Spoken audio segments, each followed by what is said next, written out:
No, um, during the time, I didn't get. I just put it in a time frame, in a time frame of that time. The courts didn't even work 100% how the courts work now. In those times, Baldwin is like a. You ever seen the movie Watchmen? The Watchmen. You ever seen that movie before? With the it's like the superheroes for real, like the real super, like how they are for real. That's who Baldwin was to me.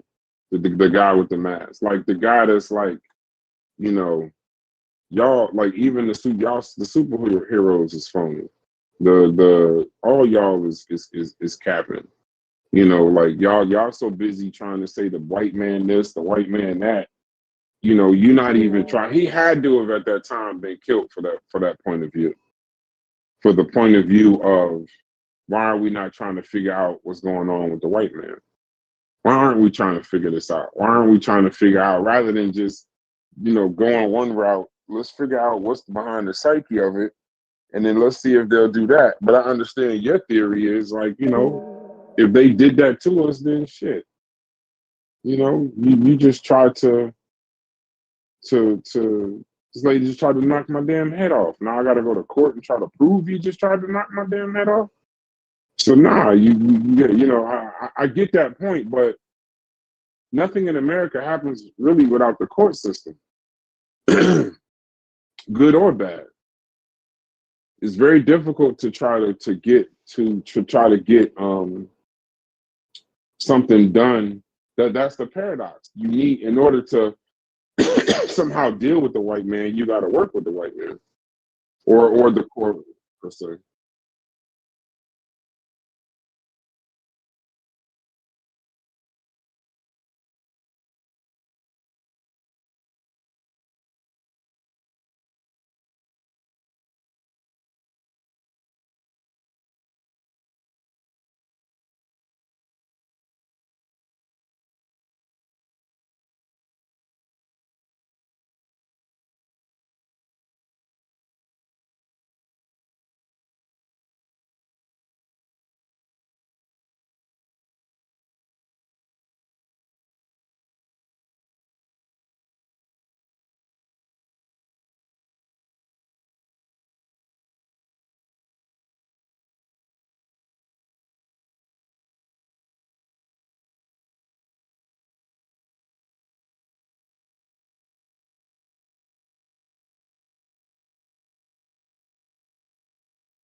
Well, I understand where you're going. I mean, I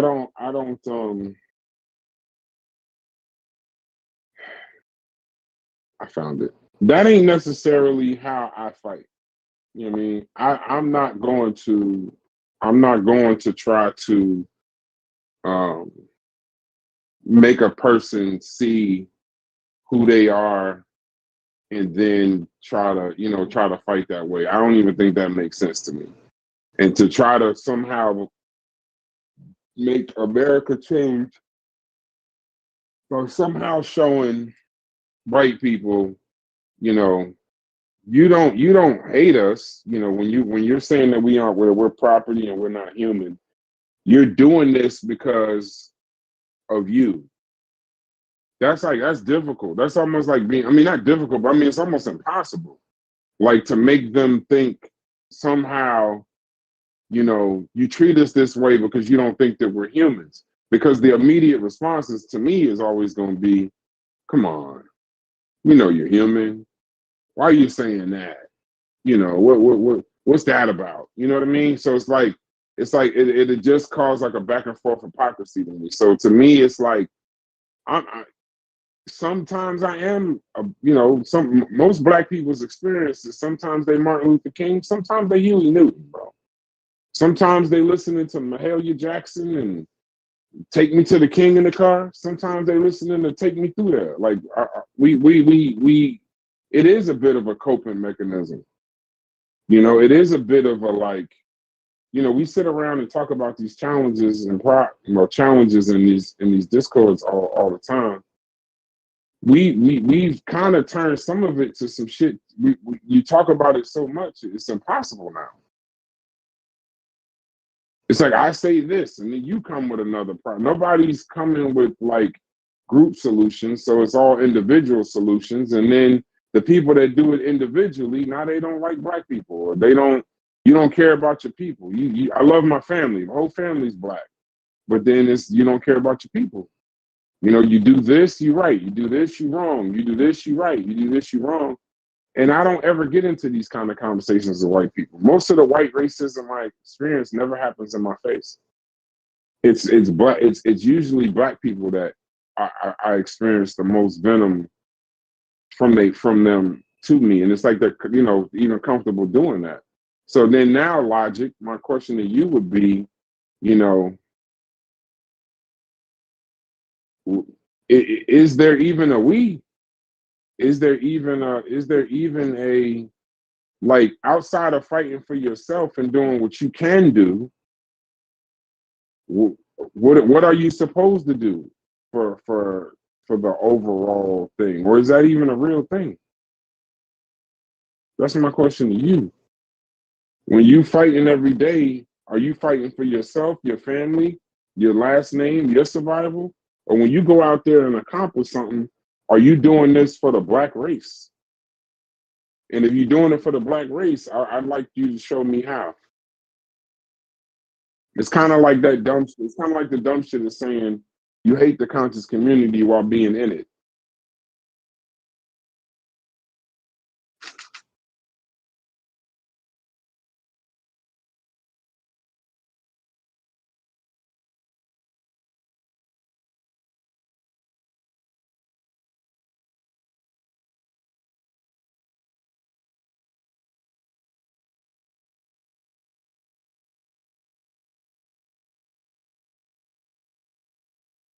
I didn't say representing no Logic. When you go out and you get your ass up, like, is that what's in your mind, or anybody in here? Why do you get up and do the things that you do to better yourself every day? Why?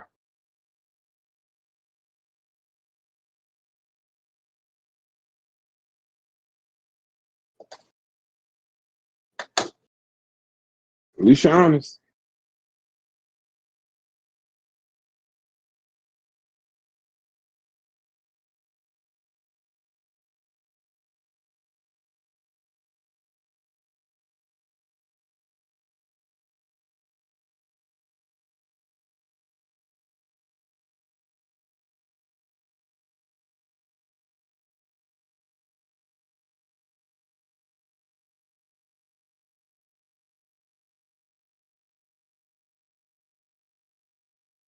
Still a superpower in some strange way, right? And what I mean by that is like, not we can absorb all of this that we want to.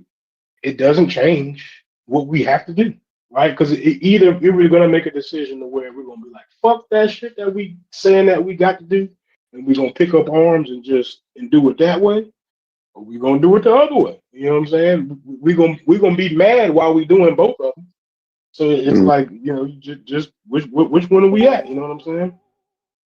Like I don't want to feel like I'm absorbing information that slants me into this is the only logical response. You know what I'm saying? Like that's a different conversation. But it's either we are gonna be involved in politics and assimilate into society, or we're not. Like to me, it kind of is that simple.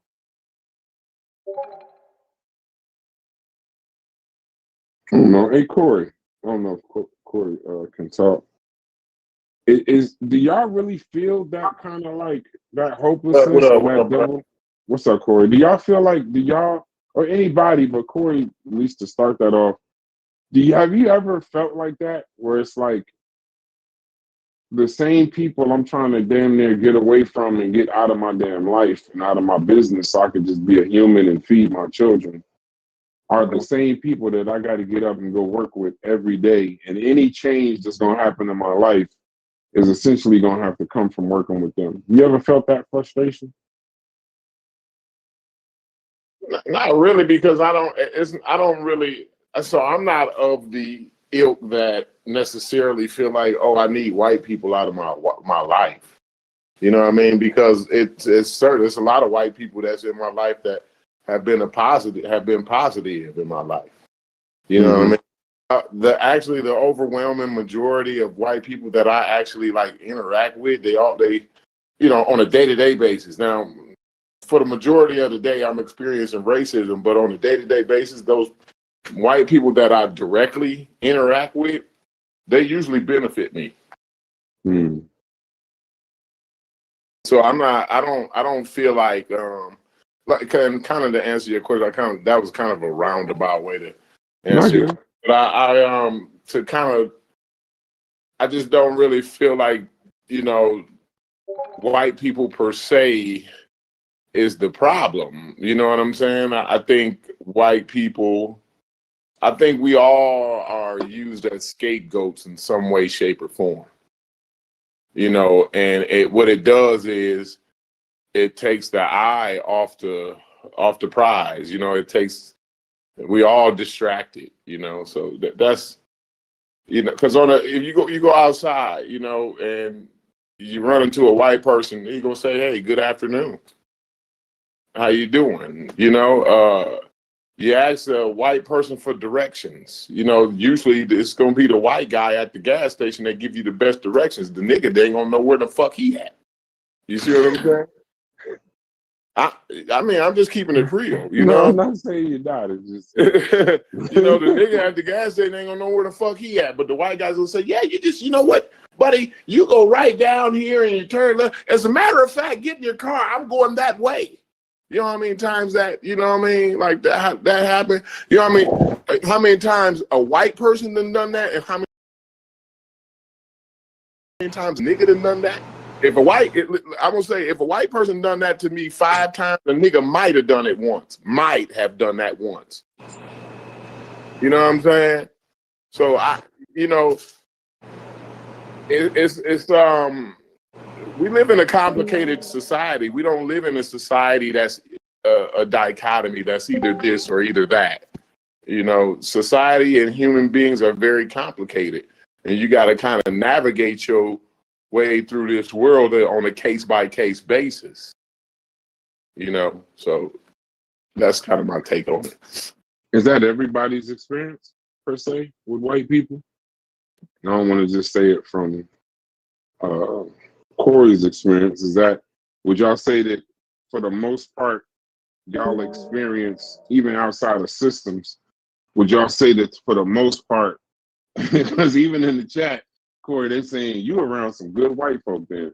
Because I don't know. I want to know. Because you shouldn't surround yourself with fuck people, right? You should only surround, the world is big enough for you to have enough room to surround yourself with non-fuck people. You see what I'm saying? And you should be able to have choices. So I situated my life to where I got a choice to where I need to be at. If these motherfuckers over here, if I'm not comfortable here, then I just go over here. You see what I'm saying? And I'm not, like I said, I've surrounded myself. I've defined my circumstances to which I don't experience a lot of that. Now, I could be in a circumstance where I do experience a lot of racism, white supremacy.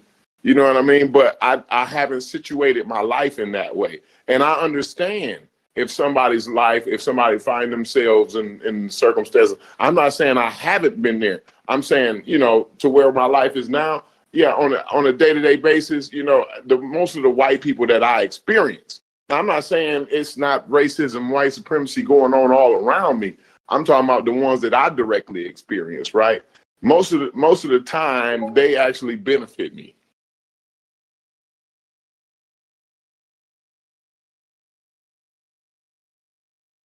Okay, where y'all at? Everybody else or no? Anybody else can speak to that? What kind of white people y'all around? Who y'all? Yeah. Is it for the most part mainly racist? Is it most part unhelpful people that's trying to take advantage? Or what would you say? Because like with Kind of rare too to me. Like the people that's trying to fuck me over, like some white guy that's trying to fuck me over, like systemically, you'll find that, right? But on an individual basis, it's kind of rare. Most of them, hey, Mr. McKinney, come on in here. Let me show you this. Hey, Mr. Because the thing is, where are y'all going? Because the places I go and experience white folks, most of the time I'm coming with that green shit. That them white folks get to shucking and jiving and tap dancing. You know how the niggas do. The fiddler, they get to playing the fiddle and everything when I come in that motherfucker. Goddamn it. Yeah, Tom shoes and all. You know what I'm saying? Like, y'all don't get that where y'all go. No, I'm telling you. Motherfucking place, bro. Hey, Them white folk know that nigga got that green shit in his pocket. So, hey, they get the tap dancing and all. Once you got money, they let you in places you couldn't get in before. I'm not talking about a predication on money. Because if we talking about a predication on money, it's about money though. So I frequent that place. You know what I'm saying? Because most of the time when you're regular white people, it's through you going shopping or either you going to take care of some actual business, right? You know what I'm saying? Like I'm not going to over here just to sit down next to Jimbo and chill in his backyard at his barbecue. Of course, I'm gonna experience some racism at Jimbo's barbecue in his backyard, right? Yeah, it's mainly transactional. That's the circumstances I done put myself in, knowing damn well. Now, I'm not saying I have not put myself in those circumstances willingly before. You see what I'm saying? I know when I go to Jimbo's house, right?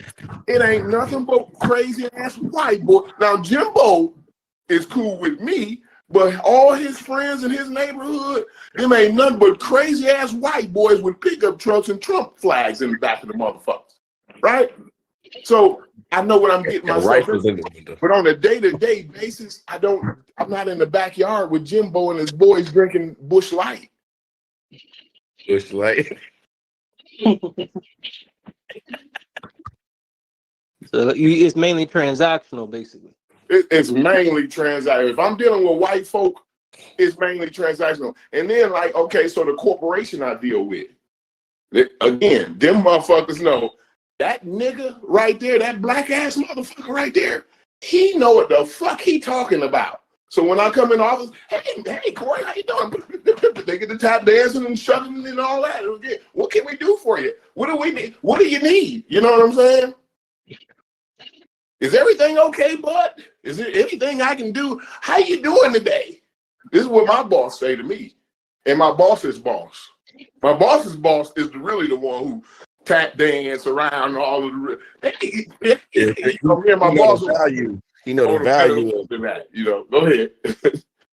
No, I was just pointing out, like, that's why I think Buddy is you know what I'm saying? He know the value of having like somebody like you that work for the company and whatnot. That's it. And he want to come out and you have you know what it is you're useful. You feel me? And a motherfucker appreciate a motherfucker that bring value to their company.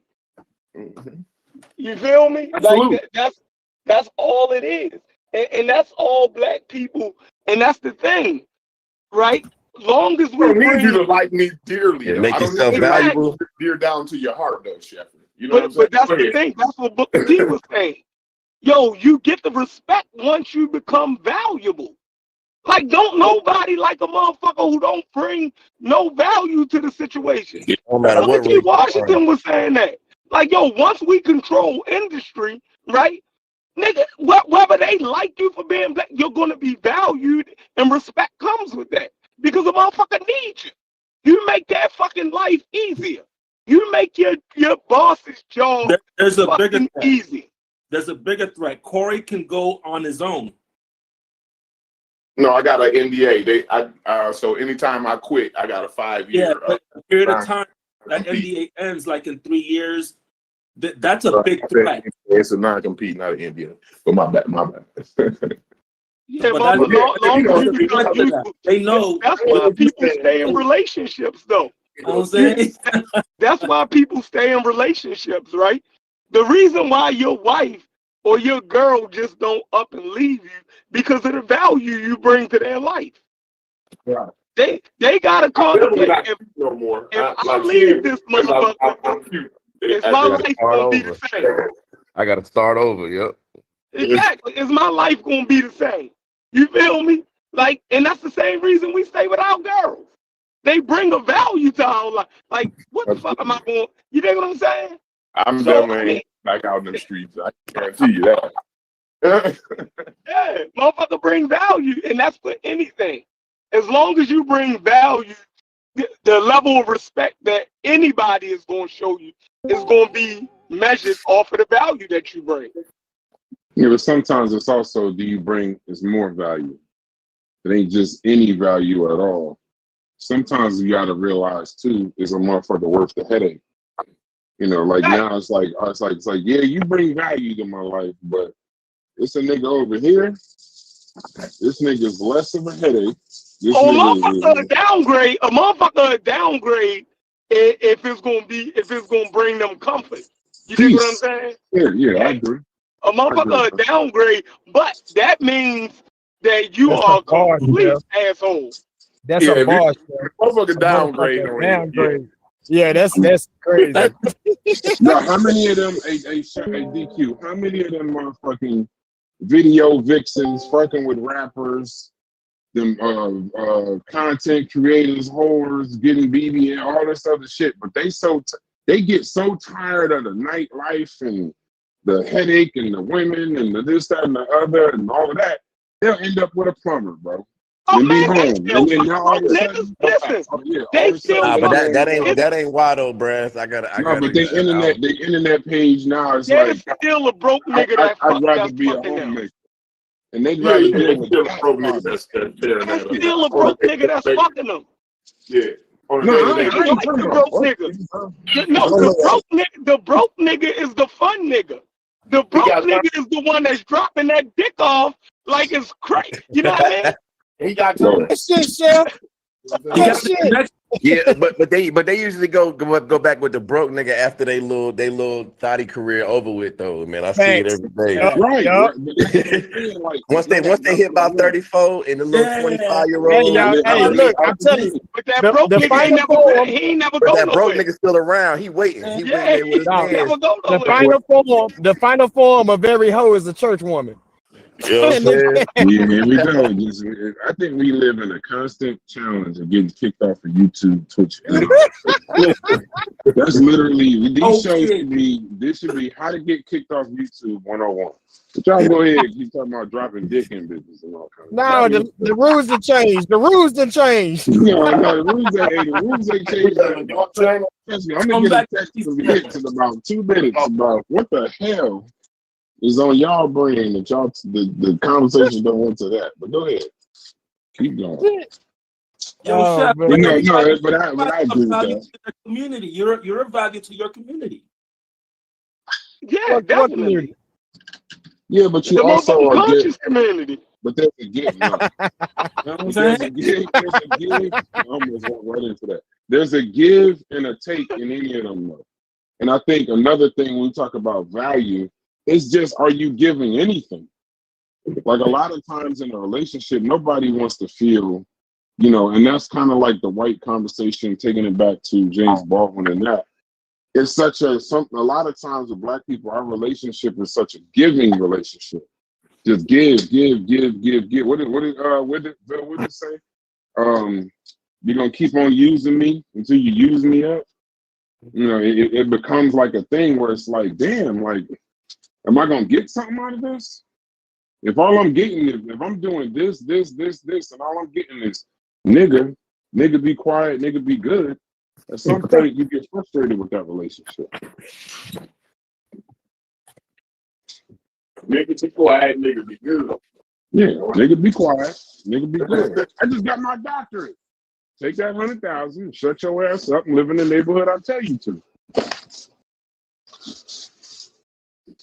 I want to be heard. Nobody give a damn what you want. This ain't about what you want. We all want.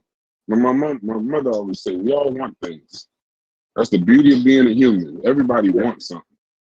Granddad said, want in one hand and shit in the other one. See which one fill up first. We had the same grandfather. Only thing I could think about Corey when he was saying that is who in the hell was shitting their hand.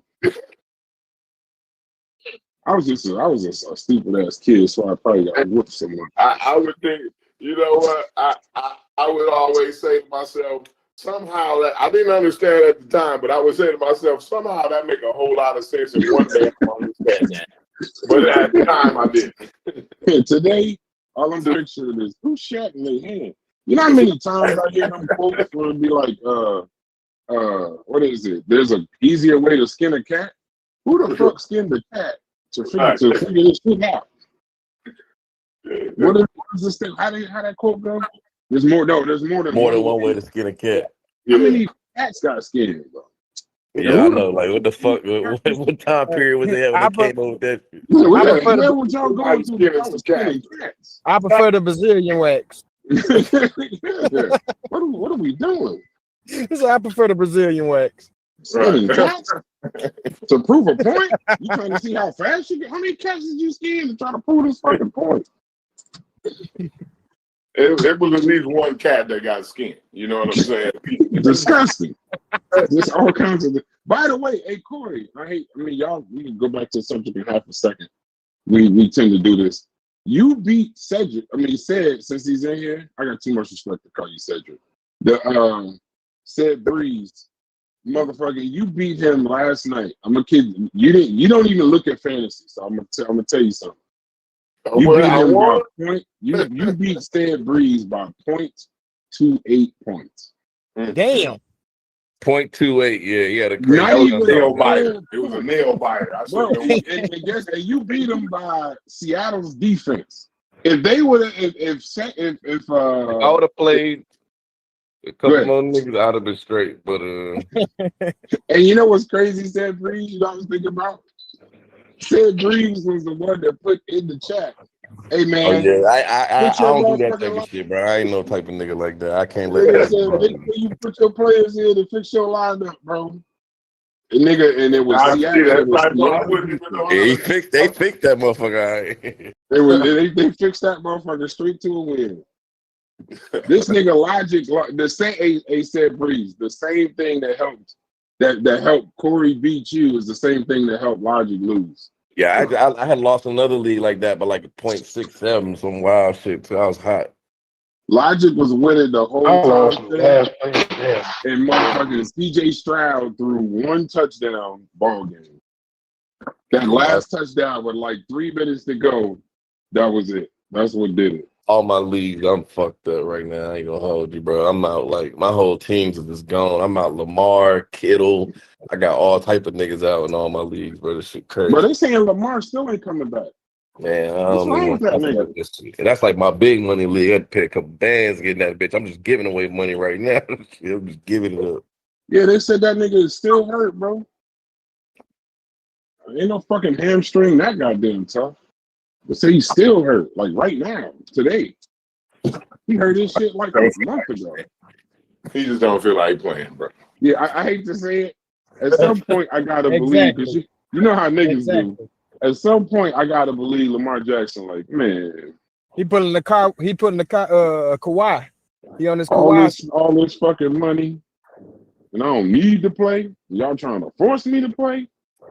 I ain't playing. I'll pass. He said, "Nah, I'm good. I'll pass. You can do what you want to do." They 1-5. You niggas out too. Do this without me, man. You might have made me come back and try to win 10 games in a row, y'all. Yeah, y'all ain't about to blame this losing 10 in a row. Hey, say it. You is not lying, nigga. We need 10 of them bitches, bro. Like he gonna have to come back and play his heart out, man. I mean, what? We need 10 of them bitches, nigga. 10 in a row. Hey, Lamar Jackson showed them niggas, see, You know what they were saying? This is the year for the Ravens, but they See? said it every year. But you know, You they're see what really happens saying when I ain't around? Shit just fall apart, nigga. You might want to show me just a little bit more respect, nigga.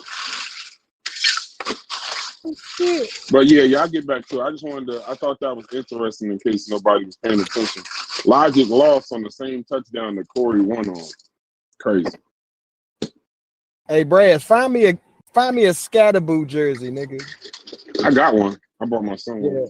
Yeah, I need a. I'm a fan. I'm a fan of that nigga. out of hearing about that little motherfucker. That nigga's he's a crazy cracker. I hope He a crazy Eagles cracker. beat the brakes That off boy of them crazy. this weekend, bro. I really think we do.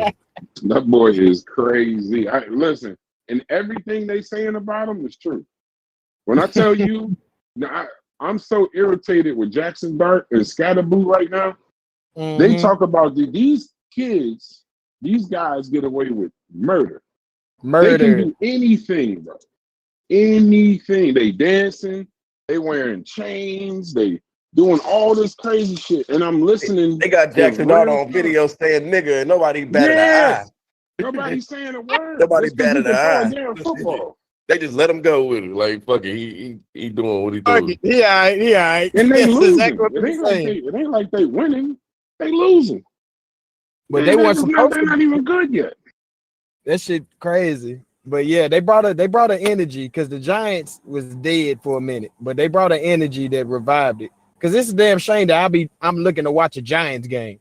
That's what I was like, all right, they did something fucking right. Because I'm a Niner fan. I'm wearing the shit right now. We beat the shit out the Falcons. Yeah, when you got two white boys, they gonna prop them up, man. That's how they do. Yeah. No, they gonna prop him the fuck That's up. a white running back. Like, come on, man. If Scatterboo was a black dude doing all this, they wouldn't be talking about him like this, bro. I promise you. Hey, you know, I already did with white running backs. I got there with McCaffrey. His name is Quinshawn Judkins. This black rookie's doing better. I'm about to say it's good niggas doing better than Scatterboo, and they don't talk about them at all. They don't talk about him at all. That nigga from the Falcons doing real good. I'm glad we had to suppress his ass last night. That running back, he good. Yeah. He's on the best running back in the league, and they talk about Scatterboo every week. Exactly. That's why I brought that up. Yep.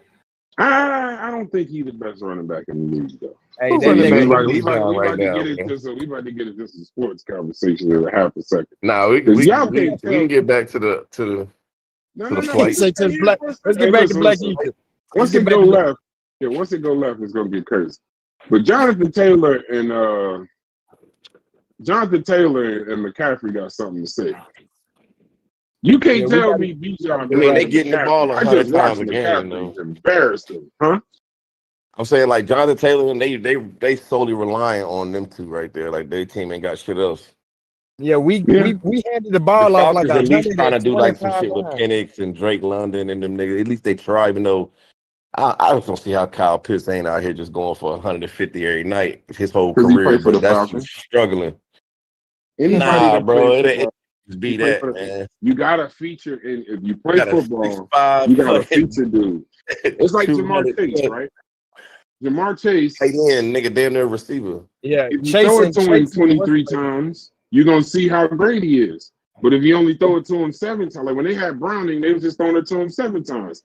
Flacco, it seemed like somebody told him, if you want to keep your job, pass to this man. And that nigga Flacco was giving that nigga Chase throwing that nigga and Chase was acting up. Man, Kyle Pitts is 6'6", running a 4.4. There should be no reason why that man should be the coldest tight end in the league. They only like 4 times a game. So say he don't open, he don't catch shit. Just like, man, I don't get it, bro. You got to call plays for him. You got to feature him. Look at the white boy for the Cowboys. They throw to that tight end 9, 10, 15 times a game. The boy for the Cardinals. He get money for sure. Yeah, McBride. They throw it to McBride 9, 10, 15 times a game. It ain't that necessarily. Sometimes in sports, it's your opportunity. It ain't always your skill. All them niggas good. They got there. Oh, this is what Kyle Pitts was 5th, 6th year. He'd have been on 3 different quarterbacks, 4 quarterbacks, different head coaches. Like, nobody can't scheme enough for this man. Nobody. Come on, bro. The only football come on, bro. The only football in the South that matter is Alabama, Auburn, and them. Atlanta ain't no damn football town. Georgia ain't no football. I'm just talking about place. like, but the NFL is a coach's game. Like, you know what I'm saying? Like you can scheme up shit for him. Yeah, and they just keep giving them trash. Yeah. If they draft them, if you draft a guy, that's like Genty. I mean, I thought Cousins were gonna have a decent, time with him, but that didn't even come to fruition. Like that was that ACL that snap. shit, that shit came But short quick. like Genty, you draft Genty with the 6th pick, and then don't give him the ball. Who the hell does that? That don't even make sense. Yeah. You're supposed to feature him. Give him the ball, like Shador. Crazy how they doing the Gentry shit. But like I said, you go to the Raiders. Raiders, that's what motherfuckers do. But I just wanted to show you that you won. But y'all can talk about some. I guess we can get into some whatever. Yeah, what y'all been on? I ain't been a minute. I got a little time today. What's been the topics? What's the current? Oh man. Yeah, you a day late. Man, we got to sum it up. Yeah, you're a day late. The white man's only the devil's. White man, the devil. We ain't moving nowhere. All right, bet. Nah, yeah. I'm saying we ain't been nowhere, bro. big ass treadmill. Yeah, I sincerely believe it's the approach that we take. I mean, I don't think the reality changes, but we I comfortable, think bro. We're not comfortable with our spot here. No, that's not what I'm saying. I mean, our approach as far as the angle that we look at America from, right? Like, not saying that all of that isn't the reality for us to embrace, but to have some balance as far as like the success stories like that. I think that's probably more beneficial to us.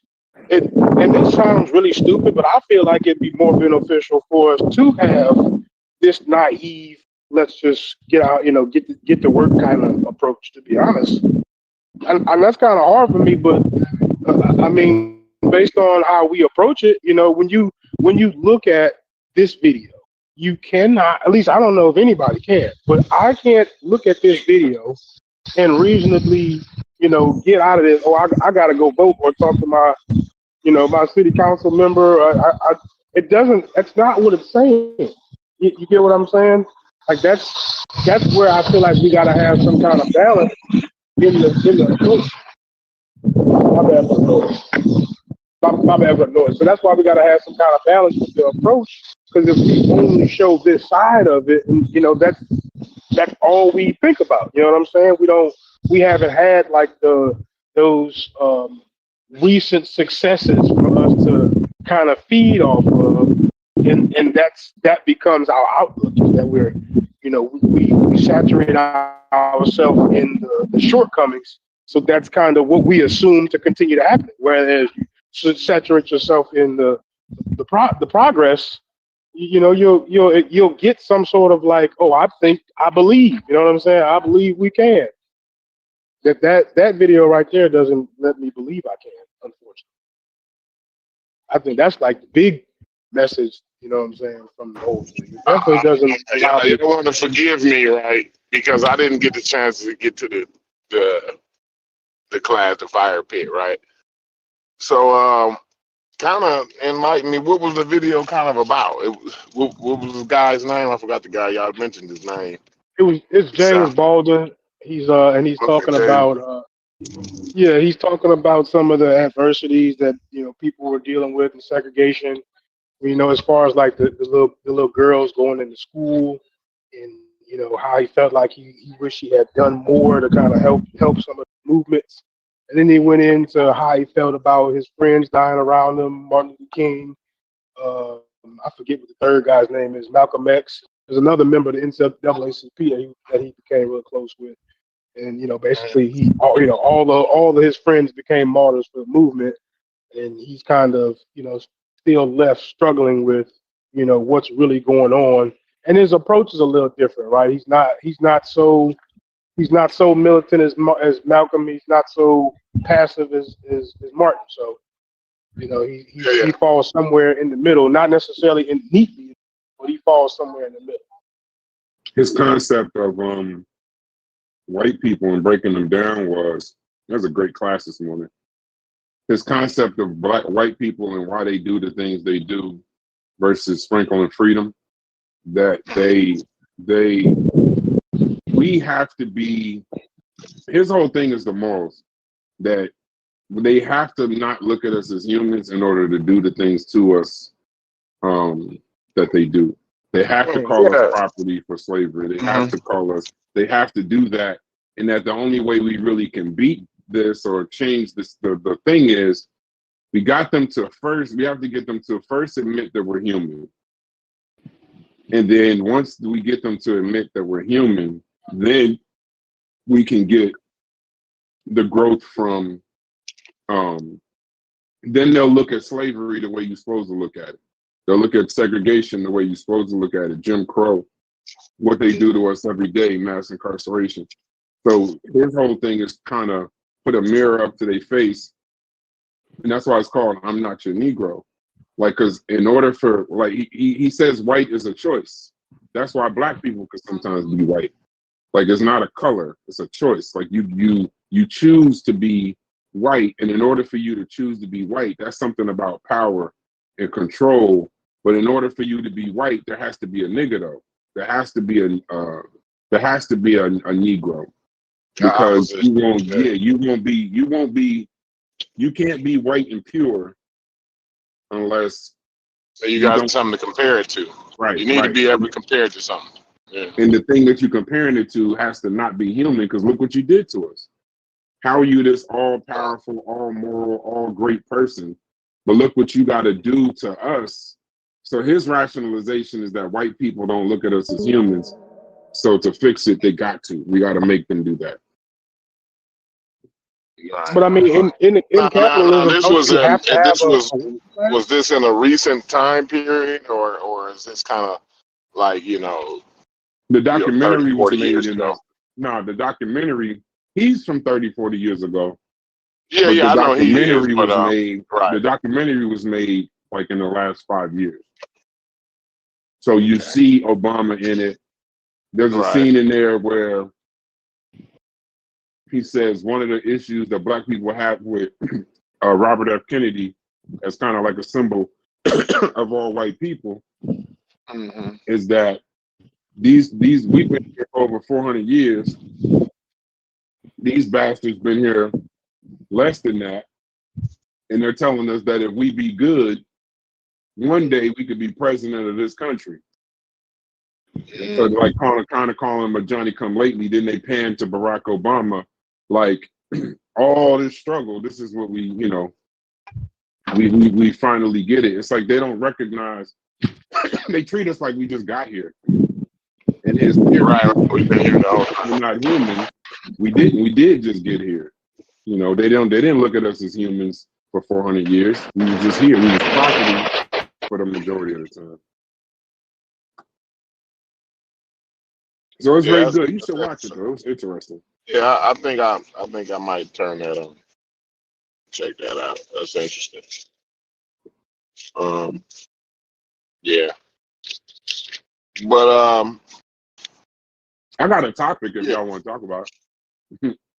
Go ahead. I know to get everybody talking.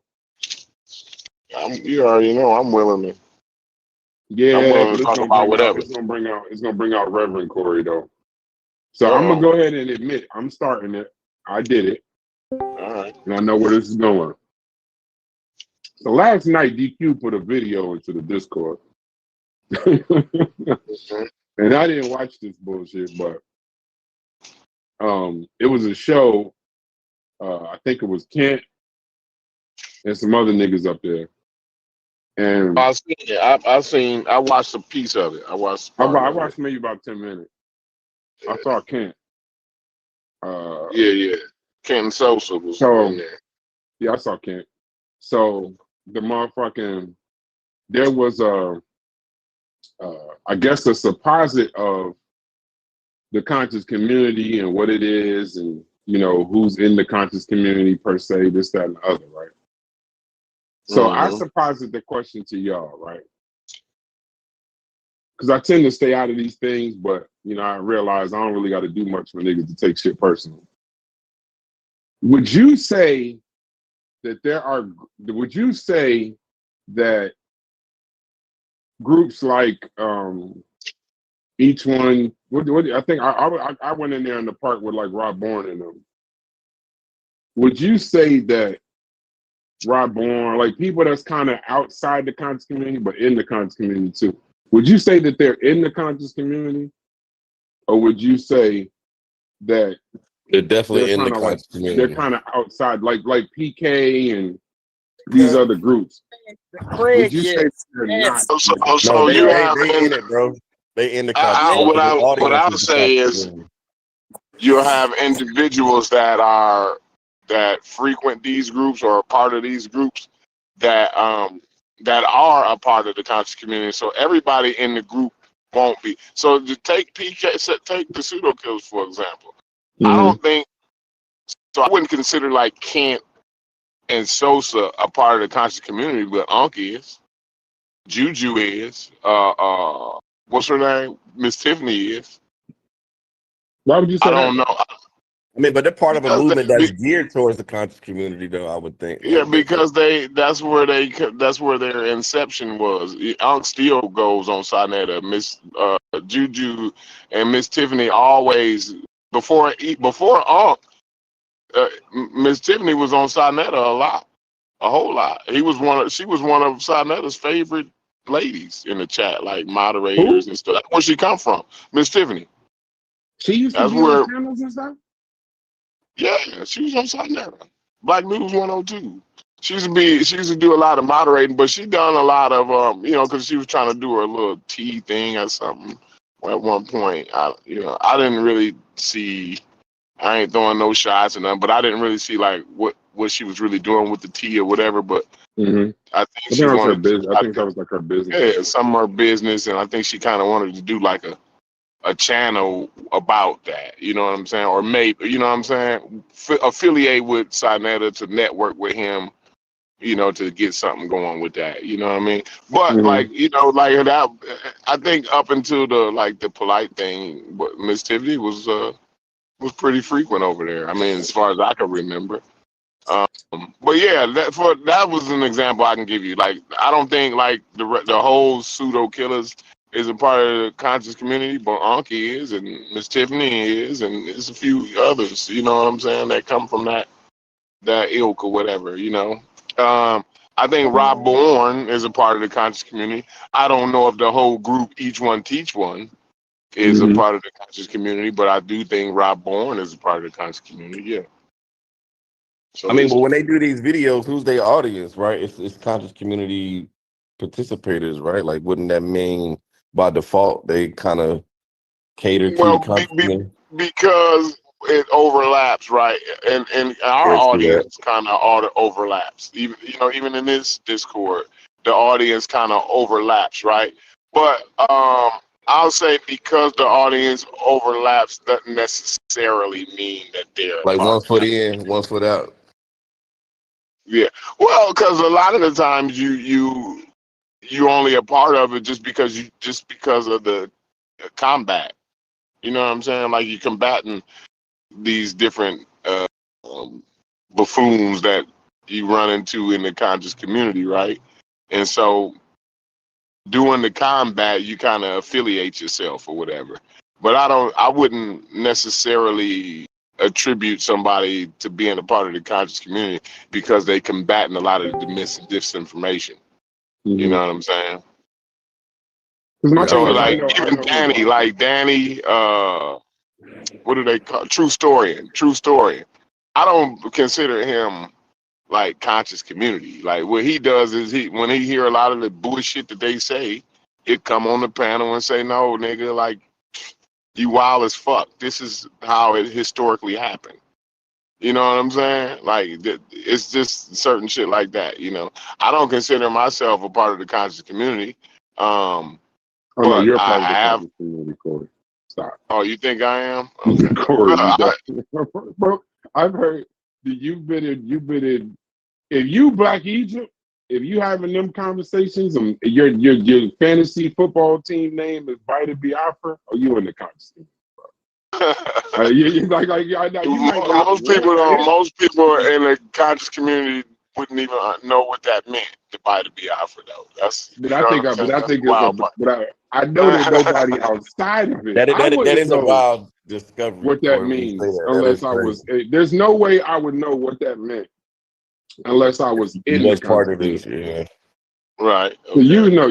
you like you have a stature in the conscious community. You have a No, I don't have no stature. yeah. You might not want. Now listen, where I bite back calls with you is some of y'all might not want to be in the conscious community, but you most certainly in the conscious community. It's not like the same motherfucker that'll tell me they're not in the conscious community could tell me everything that happened on the Sonetta video. If that's what you choose to watch, that would be like me saying, I don't really give a fuck about football. I got 3 fantasy football teams, bet football. I watched both games damn near in entirety last night. You in the conscious community. You're entertained by it. It's something that piques your interest. Where I would challenge the only place where Corey, or like I would put you more towards a Danny. Would you say his name was Danny? Because you are more of a critique of the conscious community, but even in your critique, you've engaged in these conversations.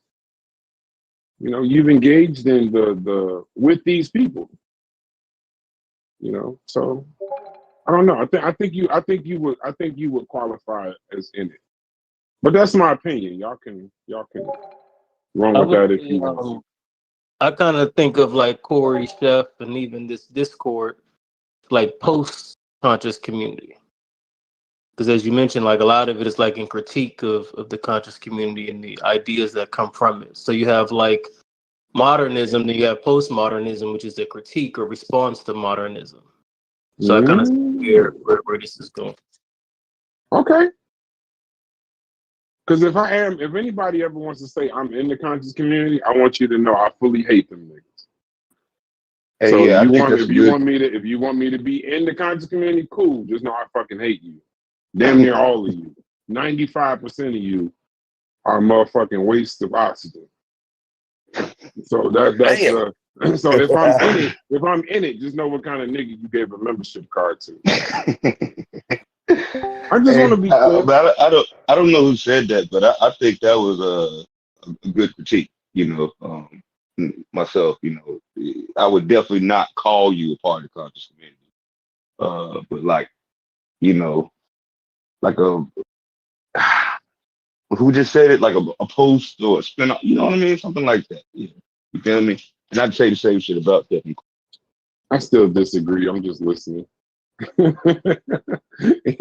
the funny thing is, bro, the people that are in the conscious community, it's such a beautiful thing, but nobody wants to be in the motherfucker. That's the craziest part. A motherfucker will call Sonetta the worst nigga in the world and watch 5 hours of Flat Earth on there or some shit like that. Or like, motherfucker calls Sonetta the piece of shit, scammer, such and such, this, that, and the other. And we'll be on, like, we'll do debates and shit with them. That shit don't make sense. That's the part that I don't really get to me. That's the part I don't know the history of it 100%, but that part I'll never really understand that part. Like the nigga is the plug. You might not like the plug, but if you in the conscious community, that nigga's the plug. Whatever it is that you're trying to do on a larger scale in these little 9 channels, 10 channels, whatever that makeup of the conscious community is, you need that nigga though. You might not like that nigga, but you damn sure you need that nigga from Harlem to get your shit off. Yo, Bryce, it was built off that 125th Mystique, Apollo Theater, 125th Black Harlem Mystique. And then Sonetta built off that. That's why when y'all talked about Rob Barn is a standout because you could say he came in with a pseudo, with the God body thing and all of that, but Rob Barn became a scholar over the years and is intellectually sound. Like, and he kind of distanced himself from Sonetta and went to Clubhouse.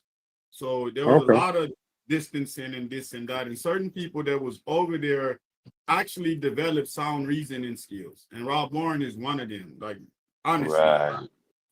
When you say he became a scholar, he went to school, or he's more Yeah, I well think read. he's just saying he's extremely his knowledgeable. research, like he improved his research skills, his Okay. understanding of Because I used concepts. to go to Rob Warren Clubhouse page, and like it was still kind of the same people in the audience though, with the same type of talking points though. So it's like it may have ventured out for YouTube, but it was still the same audience in my opinion. Oh yeah, I agree with him, but he was like one of the people, like, because each one teach one, they was trying to counteract the misinformation. So they Yeah, was I follow their all channel too. Hebrews and this and that. Yeah. So I wouldn't necessarily call him one of the victims of the conscious community. Yeah. Yeah, like it's a difference, right? Like He's Psycho. You get an intro, brother. Psycho, what up, bro? Yeah, It's good, you can't Psycho. just, I don't fuck just with start Psycho, talking. King. I You ain't gonna gotta front. get It's always yeah. turning over here. I ain't Hey, gonna lie. my Psycho, man let me Psycho tell y'all, Yeah, Psycho been see, Psycho, around you thought you was just gonna before, start talking. like when it was only white people on YouTube. Like Psycho been around since then, like the inception of YouTube, when it wasn't no niggas on YouTube talking about being pro-black. Psycho against 12,000 white folk. It'll be 12,000 white folk on the panel. Psycho, the only nigga on the panel standing up for niggas. I swear to God, since 2000, back in 2005, 6, 7, 8, way before you niggas even knew what YouTube was, you niggas didn't even have high-speed internet in your house. Back Yeah, when dial-up. Psycho was on the internet, goddammit, fighting and representing the black man on YouTube, though. But go ahead, Psycho. I just wanted to give you your props. Sometimes niggas don't know who you is, Psycho. All right. But yeah, like okay, like you can live in a Crip neighborhood, right, and not be a Crip, right? But you can be Crip adjacent, right? Like all your friends are Crips, you got family members that are Crips, that's that, the third, but that don't necessarily make you a Crip, right? You might understand all the lingo, you might understand the signs, and You're an affiliate. but yeah, but you're adjacent, right? You're affiliated, right? Exactly. And you got a lot of that going on in this conscious community because you got the conscious community, right? Which to me, my humble opinion, is anybody that regulates certain channels, right? Like, like to me, you can't regular side of this channel and not be a part of the conscious community per se by default, right? Because you're interacting, even if you're pushing back against the information, because you got conscious information that's the more kooky, spooky, conspiracy stuff and this, that, and the third. And then you got people that go over there to push back against that. Right? They pushing back against the conscious information, but by them regulating that space, they become part of the community, even though they're not into the weird stuff, right? But they actually do become a part of the community by default, because community is all about, interaction, you know what I mean? So like once you do that, you do by default become part of the community. But so if you're critiquing the conscious community, you're a part of it, right? But if the conscious community is basically, we're just talking about channels, right? Nothing in real life.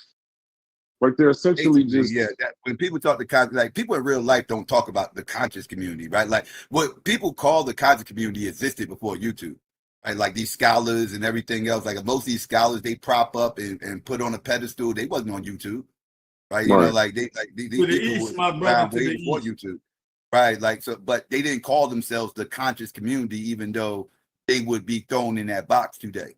So like the conscious community is really an online term. And it's kind of like an online group of people that just all get together and discuss certain alternative information. When True Storian did that video, though, Psycho, about the birth of the East over there, Fulton in Bed-Stuy, Brooklyn, and they had the East and all the Infudisi, Baba Heru, Africa, Erica Badu, Supernova Slum. All them people was in that building, X-Clan, all of them. And they say, well, that was like the birth of that in New York. And then Sinetta built on that and kind of picked it up on 125th. Yeah. People on 125th. Like 125th is still the spot to go to if you want like see a lot of this stuff and everything else. Even though Sinetta don't be out there no more, it's still people that be out there all the time, panhandling or whatever. But at the end of the day, it's like like that stuff. Like Harlem has a long history. Harlem was always a hotbed for street preaching. Malcolm made his name in Harlem. Albert Bibbins, who started these camps, he made his name out in Harlem. So that's always been a hotbed for that. And Sinetta was smart enough to realize there's a lane there, and he started filming the street conversations, which actually I found more entertaining than the bullshit he's doing today. To be honest with you, truth be told, the street conversations actually was entertaining because it was more organic. As opposed to now, just feel a lot of stuff feel contrived and everything they do over there. That's in my opinion. But for a Mecca cycle, people was making trips up there, traveling to go see that nigga on 125th and join those street conversations. Did I method? Yeah, no, you're not lying. People what's his name? Tahaka Bay. Tahaka Bay drove all the way up from Baltimore just to be around Sinetta on 125th before anybody knew who the hell he was. And you're making a good point. Chris Broussard from ESPN, he just pulled up on 125th. Where's Sinetta at? Where's Sinetta at? This, that, third, looking for him, and that. So yeah, people knew Sinetta being out there. Yeah, and they would catch definitely... Chris Broussard out there quite often. He would walk up, seemingly like he was coming from the office or on his way to the office or whatever. But he would. Like Sylvia's or something, yeah. He went out there looking for Sinetta while he went to go get something to eat or whatever. Yeah. Right.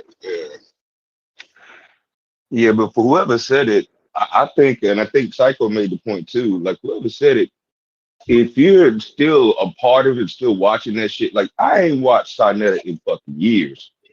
You know what I mean? Like I'm talking about, I don't even know how many years, but like I watch Psycho every motherfucking weekend. So that's what I mean.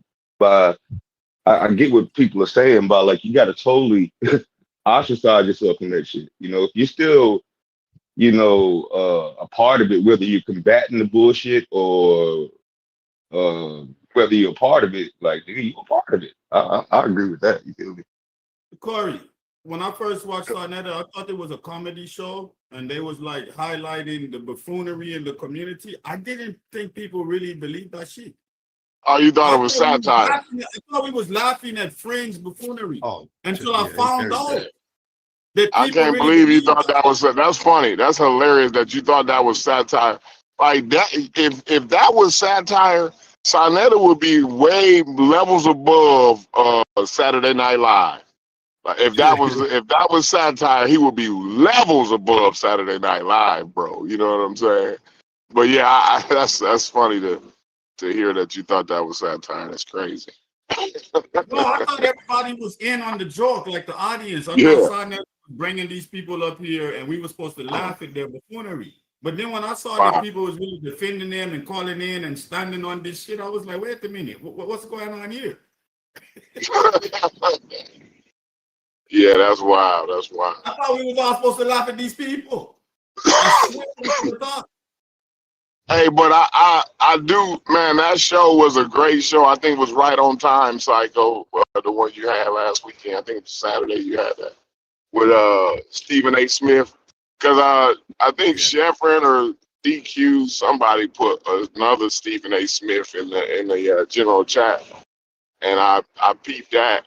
That's Stephen A. And I don't really watch a lot of Stephen A. Smith. I'm not, I used to follow sports a lot, but I just be so busy. I don't even have time to follow it like that. But I didn't realize how much of a fuck nigga Stephen A. Smith was. You know what I'm saying? Like big time, boy. I didn't realize that. And he's a piece of shit. Like he went, even him going on that little show that I watched yesterday. I think it was like 7 p.m. or some shit like that. The name of the show was. Even like through his explanation, like looking at it from his perspective, the whole incident between him and LeBron. Even looking at it from his perspective, he's still a piece of shit. Like it's like this guy's a wild guy, man. I don't know, like I don't know. Like this is the type of shit that he does on a regular basis, like the buffoonery and clownery. Yeah. And he does it under the guise of respectability politics, right? Like he's big on the respectability politics, get off the weed, and he's always critical of black athletes and washing niggas' pockets and everything else, and don't hold these same white athletes to the same standard that he holds the black athletes. And then he does what a lot of coons do when he gets called out for it. What a lot of coons do is they'll start making up these lies and start saying I don't care what the white people do because I'm black and I'm worried about my community. Cap. I hate that. I hate that the worst. That's such a disingenuous statement, and it's such a bullshit trope. Like, because they didn't care what white people do or white people think, then why are you playing respectability politics?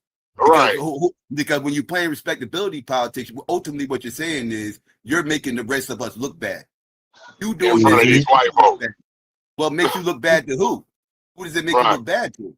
Right? Like it makes you look bad to non-black people. So you do care what non-black people think. You do care what non-black people got to say. So stop saying you don't care what white people got to say, because you do. Because you're playing respectability politics. And you trying to son black people. Parroting this bullshit ass talking points. The man said he wake up every morning trying to figure out how he can make his bosses more money and how he can get some of it. I said, whoa. Every morning? Damn.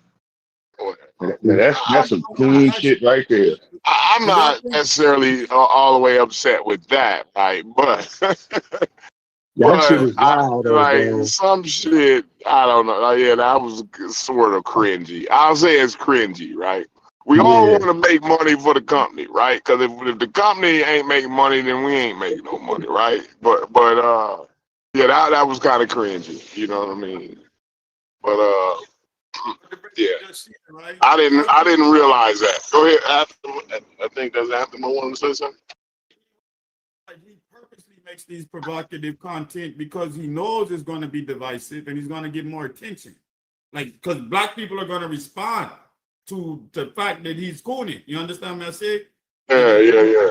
All publicity is good publicity when you're marketing yourself, right? The best thing you can do for him is pay him no attention at all. He like a Jesse Lee Peterson, basically, because that's what Jesse Lee Peterson do. He sit up and suck white dick, and he know that's appalling to black people, and you know what I'm saying, and black people gonna call in and tell him how much of a dick sucker he is, and he can make plenty of money off of it. You know what I'm saying? So the best thing you can do for them type of people, just ignore them. You know what I mean? Don't even respond to the bullshit, because it looks bad after you ain't nobody responding and you still, sucking dick. You know what I'm saying? Ain't no motherfucker told you, complained about it, then you just look pretty bad at some point. You know what I'm saying? Amazing. Yeah, I wouldn't say Stephen A all the way over to like Jesse Lee though, but I get what you're saying. Because Jesse Lee a different type of nigga. Jesse Lee, he the extreme, but you see hints of it. I'm a coffee connoisseur, right? You know what I mean? And I like that the Peruvian coffee, right? It's got the Costa Rican coffee, right? They got hints and nodes of chocolate in the coffee. You know what I'm saying? So every now and then when you take a sip, you get a little hint of cocoa in there. You know what I'm saying? And I've seen a lot of hints of. I've seen more than a hint of Jesse Lee Peterson lingering around in that Stephen A. Smith character, man. You know what I'm saying? So, and honestly, I just discovered recently there's a lot of black content creators, influencers, whatnot that like really cater like to that side. Like I'm just now getting aware of like these Hodgett twins. I don't know if I heard of them. This other cat, I think they call him Officer Tatum or something. Yeah. I've heard of him. These niggas, and I'm like, nah, you can't. With the Charlie Kirk, they're RNC operatives. So like these people was at the if you watch the RNC, right, you would have saw a lot of these people get up and talk. A lot of these blacks for Trump, you know what I'm saying? It's wild. Yeah. Matter of fact, Tony was posting the blacks for Trump, which was cringy as hell. Like, it's like, bro, really? Is you kidding me? But it's just and fine if you voted for Trump, fine. But all of the wild, you know, oh, he the great white hope and all of this old wild shit, like just for content creation. I don't know, like, because you can't go outside after that. But I seen How that do you go Officer to the Tatum family barbecue after? Like, how does Jesse Lee Peterson go to the family barbecue? Yeah, like I don't even know. Like that's a great question. That's a Like, what good is question.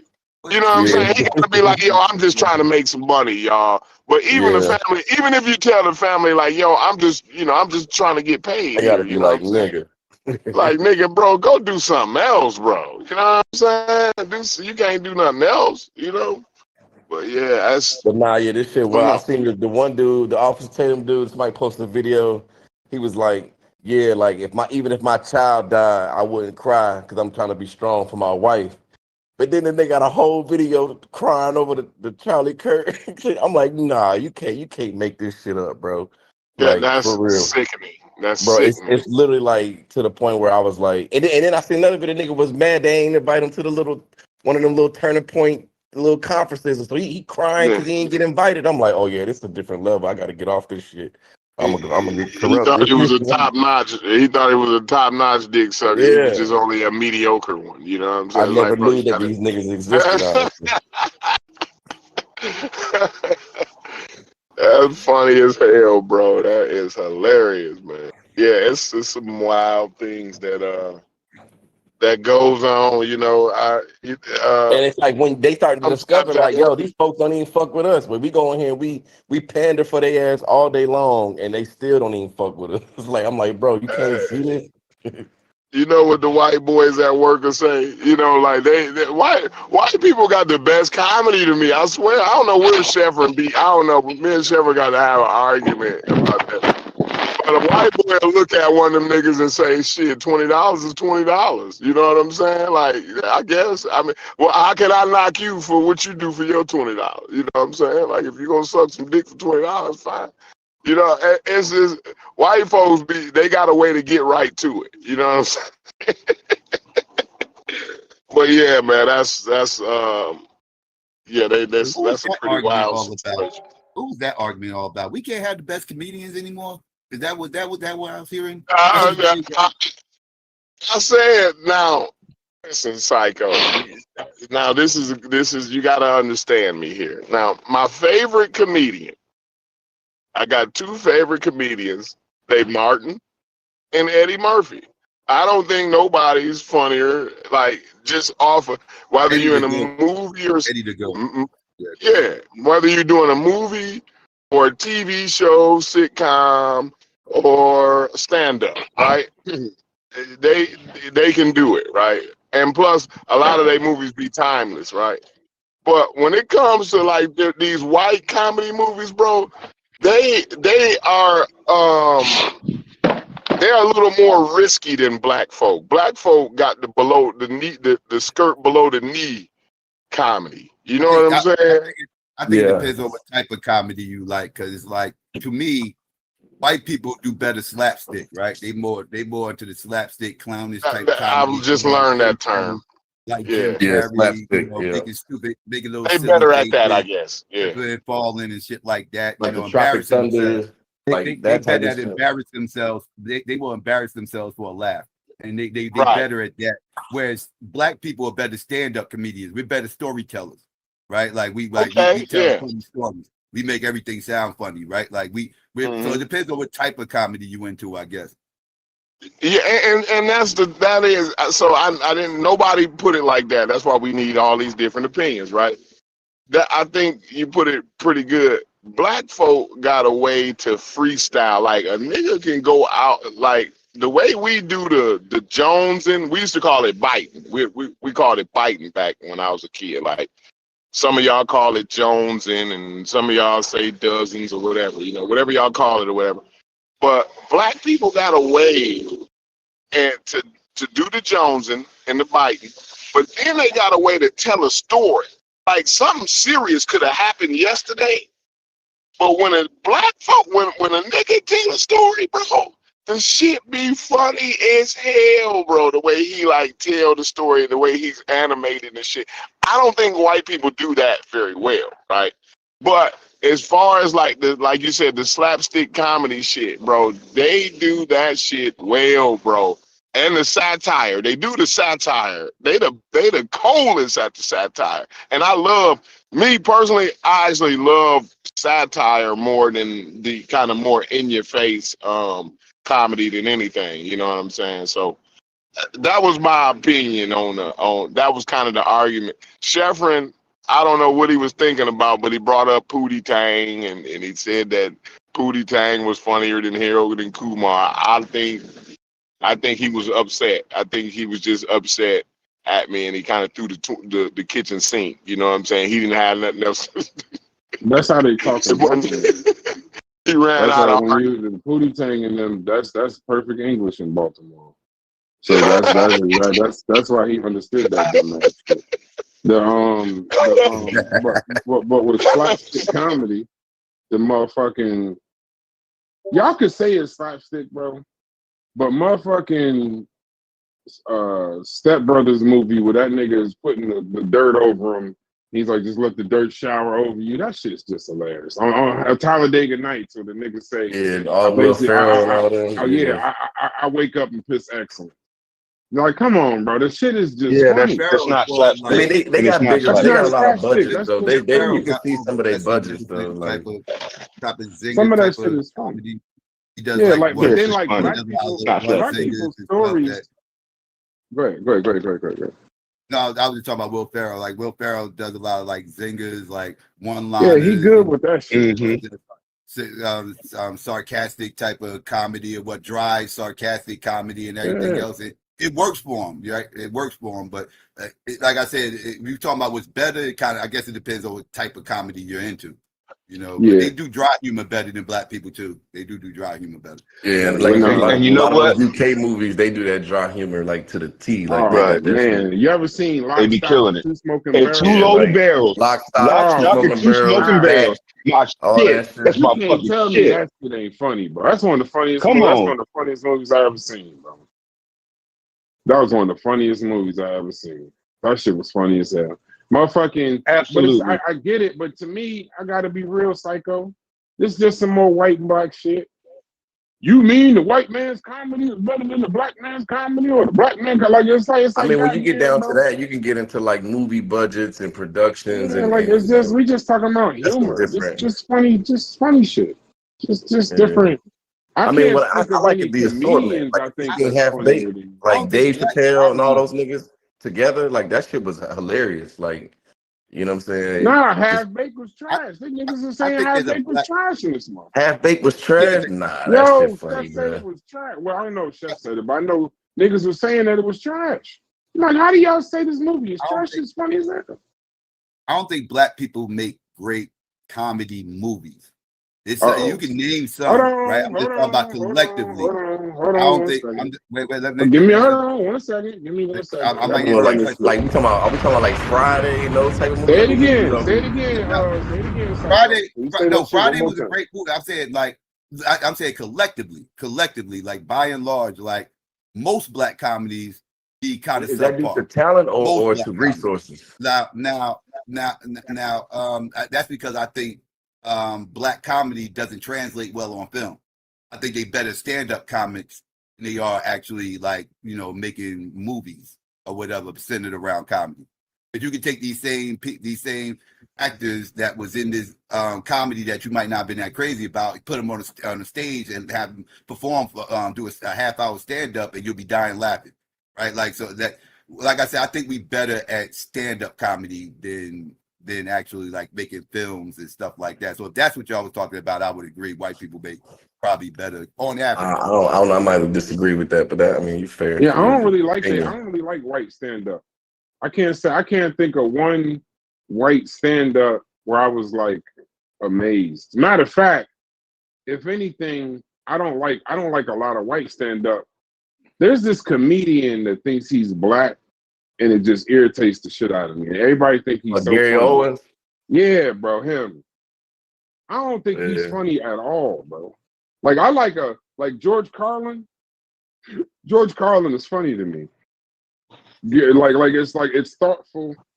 It's comedy that makes you think Y'all don't about like the Bill Burrs and all and none of them. Y'all don't fuck with those two. And I fuck with Bill Burr, but I'm saying like I would never fuck with Bill Burr over I would not buy a ticket to a Bill Burr show, God bless the dead, and skip a Bernie Mac show. Like their goat. You said Bernie, bro. That's Bernie. Like No. I'm saying, but Bill Burr is like they goat. I'm saying what he is to them. But Bill Burr is like one of the funniest niggas in the world to them. I would never like skip I wouldn't skip no shit like I wouldn't go see their greatest white comic. Matter of fact, they had a comic back in the day. Y'all help me out.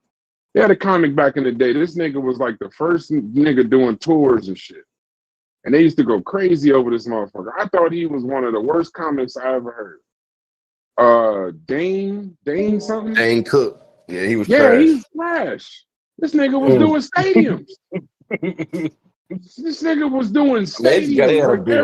Dane Cook is trash. Fox 30 is the cable guys. Like they just have big audiences though. So I mean, they gonna fill up arenas and shit. But I think okay, who got better sitcoms though?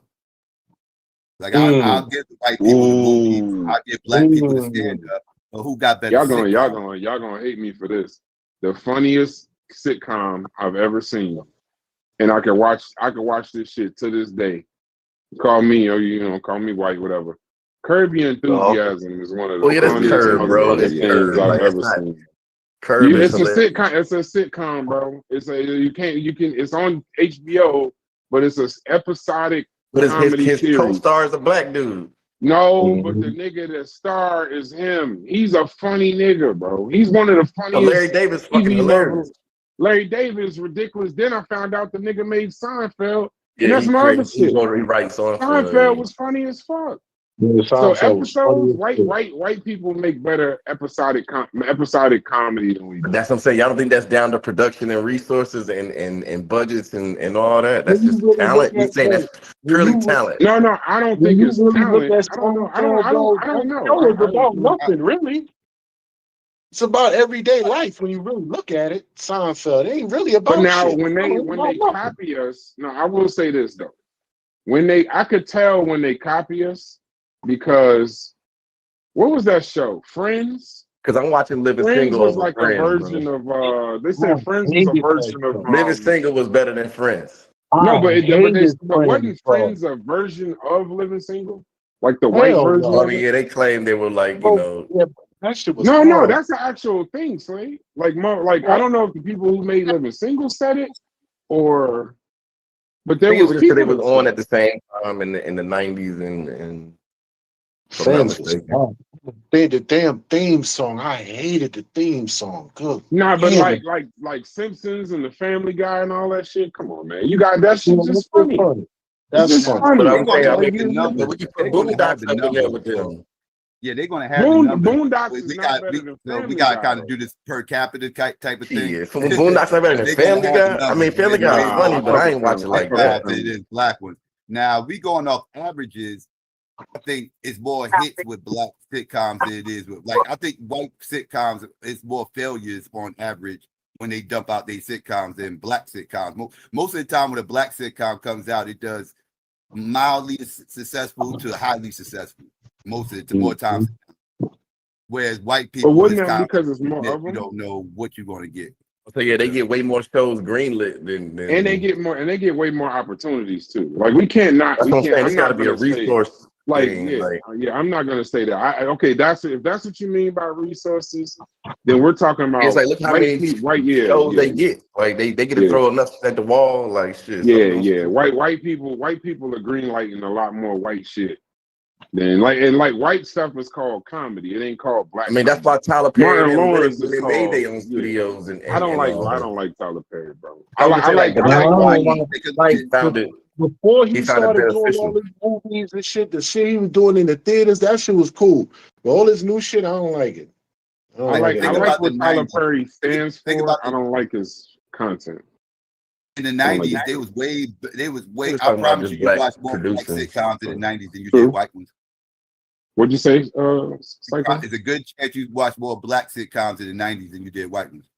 Hell yeah. I made I mean, sure I I used used to to watch watch the black Prime sitcoms on the white networks. You know what I'm saying? On UPNs and all that. They was giving all the black folks shows. WBs and all that. But Fox, hey, even okay, Fox. I'm about to cut WB, y'all yeah, off, though. exactly. Fox too, Wayans. Yeah. I knew Black somebody was gonna say sitcoms made WB. Fox. But what Black about that sitcoms coon made ass Fox. frog they had in the beginning of that motherfucker? the frog dancing See and that shit. fucking coon ass frog? Y'all knew that was supposed to be a With the top hat and the fucking cane and shit, the frog dancing. you get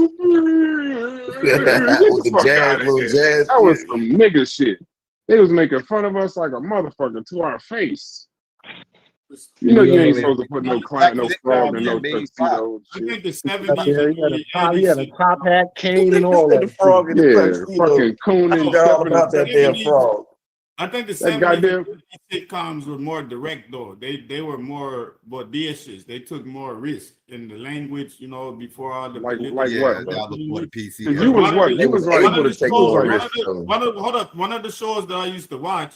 Yeah. I ain't gonna say all the show was funny, but they had some classic scenes and interaction. I don't know if y'all ever seen it because y'all younger, but if you ever watched Soap, when Ben Vereen was on, was hilarious. Oh, Ben Vereen. In Nah, real I was time, too young for I that. Who the fuck is Ben? Who's Ben Vereen? I was way Yeah, Ben Vereen was like comedian. I was way Who too is young Ben in real Vereen? time to understand. When I got older and I watched like that, my parents used Listen, to watch. I know Soap y'all and laugh niggas and was everything else, 40 in and the I 70s. Nah, But when you somebody see can Ben answer that Vereen's I face, never you gonna got know it. Ben Vereen when you see his face. I never You'll know got his it. I face. know y'all niggas Yeah. was 45 years old in the 70s. Because somebody tell me who Ben Vereen was, bro. Since everybody knows got what me. Man, if you see his face, he you'll played know on his a show face. I called promise you. Benson. Named Robert Guillaume. But what you call it? Damn, I forgot what I was about to say. Shit. you said you couldn't understand it when you was young. Me, Oh, yeah, when I was younger, I couldn't I understand. remember So seeing when I it, was and when I younger, got when I was a little kid, go ahead. my parents used to laugh at, like, used to crack up at the shit, and I didn't get it.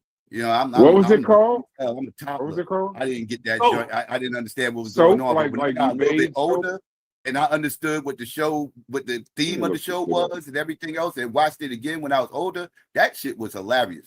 Like, yeah, that show was funny as hell. Yeah, I watched it. That's what happened to me, Psycho, same way. I didn't get it. I got older. I was like, I remember they used to watch. Y'all remember, Brass, you remember on Fresh Prince when Will Daddy came through? I don't know Oh if you yeah, remember you that didn't want me. Yeah. When he said you didn't Yeah, want he me. didn't want that. That was Ben Vereen played Will Smith. Oh, Daddy. that's Ben Vereen. Yeah, Yeah. okay. Then I know You who thought Ben Vereen? Oh, okay, my fault. Yeah. I was trying to get him familiar with who Ben Vereen was. Because Psycho Yeah, said Robert Guillaume. That's the nigga from I was what's thinking that, about the Love Benson. Boat Yeah, or some shit? my mom went to Benson because I was Oh, thinking Benson. sitcom. Yeah, I Benson. know Ben Vereen. Yeah, I definitely. Because he had just mentioned Soap. He had just mentioned Soap, and Benson actually is a spinoff of Soap. Yep. Benson started off on Soap. Okay. Yeah. And I remember Ben Vereen from Roots. They started Benson. Yeah, Ben Vereen Vereen's in Roots. The actor. I'm talking about the black actor from Soap that went to Benson. Maybe that wasn't Ben Vereen. That's him, Robert Guillaume. I think you are talking about Robert Guillaume. Okay, I had the wrong name. I can admit that. I had the wrong name. Let me see. Soap. What I say? 1970s show or nothing alike. Yeah, 70s, like the mid 70s, mid to late 70s. The line, the interaction between what that black character does in that show is ridiculous, son. Yeah, it was Robert Guillaume. Yeah, Robert Guillaume. I remember him. Yeah, what he does That's in the that dude show, from the line Love they gave Boat. him, because you know the white father is the German racist and all of that, and He was hilarious too because he thought he was still in World War II and he lost his mind. Yeah, he was funny as hell too. But you remember I Oliver? know Robert Guillaume was the voice of Rafiki in Lion King. That's how I remember him. Like, no cap. And Nathema, you remember Oliver? That's Rafiki? Two P's know what I'm talking about. Robert Guillaume was Rafiki voice. Okay. Stu Pease ain't had no TV when in the 70s. Nah, Oliver, I don't know if you know, but Oliver is a funny nigga, Jamaican nigga. Funny as shit. Every Jamaican know about Oliver. Funny as hell. I don't even know what the hell y'all talking about. Man, he got videos on YouTube. I gotta look up old videos on YouTube. Go check them out. Funny as a motherfucker. Oliver. Is it a Yeah, TV show? especially Oliver? when Oliver's Yeah, like TV traveling show, in the yeah. airport or going to immigration. That shit is hilarious, dog. You're gonna die. But laughing. if you go top 10, if you go top 10 TV shows, right? It's like just all around comedy, drama, everything. I would say it's about half and half, black and white. Something considered black, something considered white, with a mix. Like I mean, you would put Martin in there somewhere, I would assume. Yeah. But then you got like Law and That's Order and The Wire, Sopranos, shit like that. It's all They in all comedy. between What are budgets. cable shows or TV shows? Or you All right, just so let's They do it. don't- So let's I wouldn't call do The that Wire real quick. comedy. No, we weren't. I was just doing all around TV, just TV in Oh, okay, general. okay. But no, all right. So let's do comedies. Top sitcom comedies of all time. Are we So, categorizing it by culture or just a period? No, just period. So we Period. can see how it breaks out white and black. So we'll see how it breaks out white and black. I'm gonna say Family Guy. Martin up there. Family Guy is the best sitcom in history, in TV history. Family Guy. Over the Simpsons? South Park is better than Family Guy. That's Yeah, over the Simpsons. Yeah. But see, I got people that are arguing South Park though. Nah, I'm cool on South Park. And I fuck with South Park, but I'm just not. I don't South know. Park is ignorant, but it's my kind of ignorant. That shit funny as They hell. do be wilding on it. That shit is ignorant. It's ignorant as Wow. hell. But it's like sometimes I like the comedy where you kind of about to get offended, but then you gotta kind of laugh. Because in South Park, they offend everybody, bro. It don't matter. Asian, Yeah, white, black, I it just don't watch matter. South Park to see how Kenny gonna get killed. That's the only reason I watch. All right, that. so wait. So we got a running list. So right now, if we saying the fight for number one, what I'm saying is if we take everybody's number one, we could probably make a top 10 just off everybody's number one. So South Park. I was just talking. Yeah, and animated. Family South Park, Guy. my favorite animated.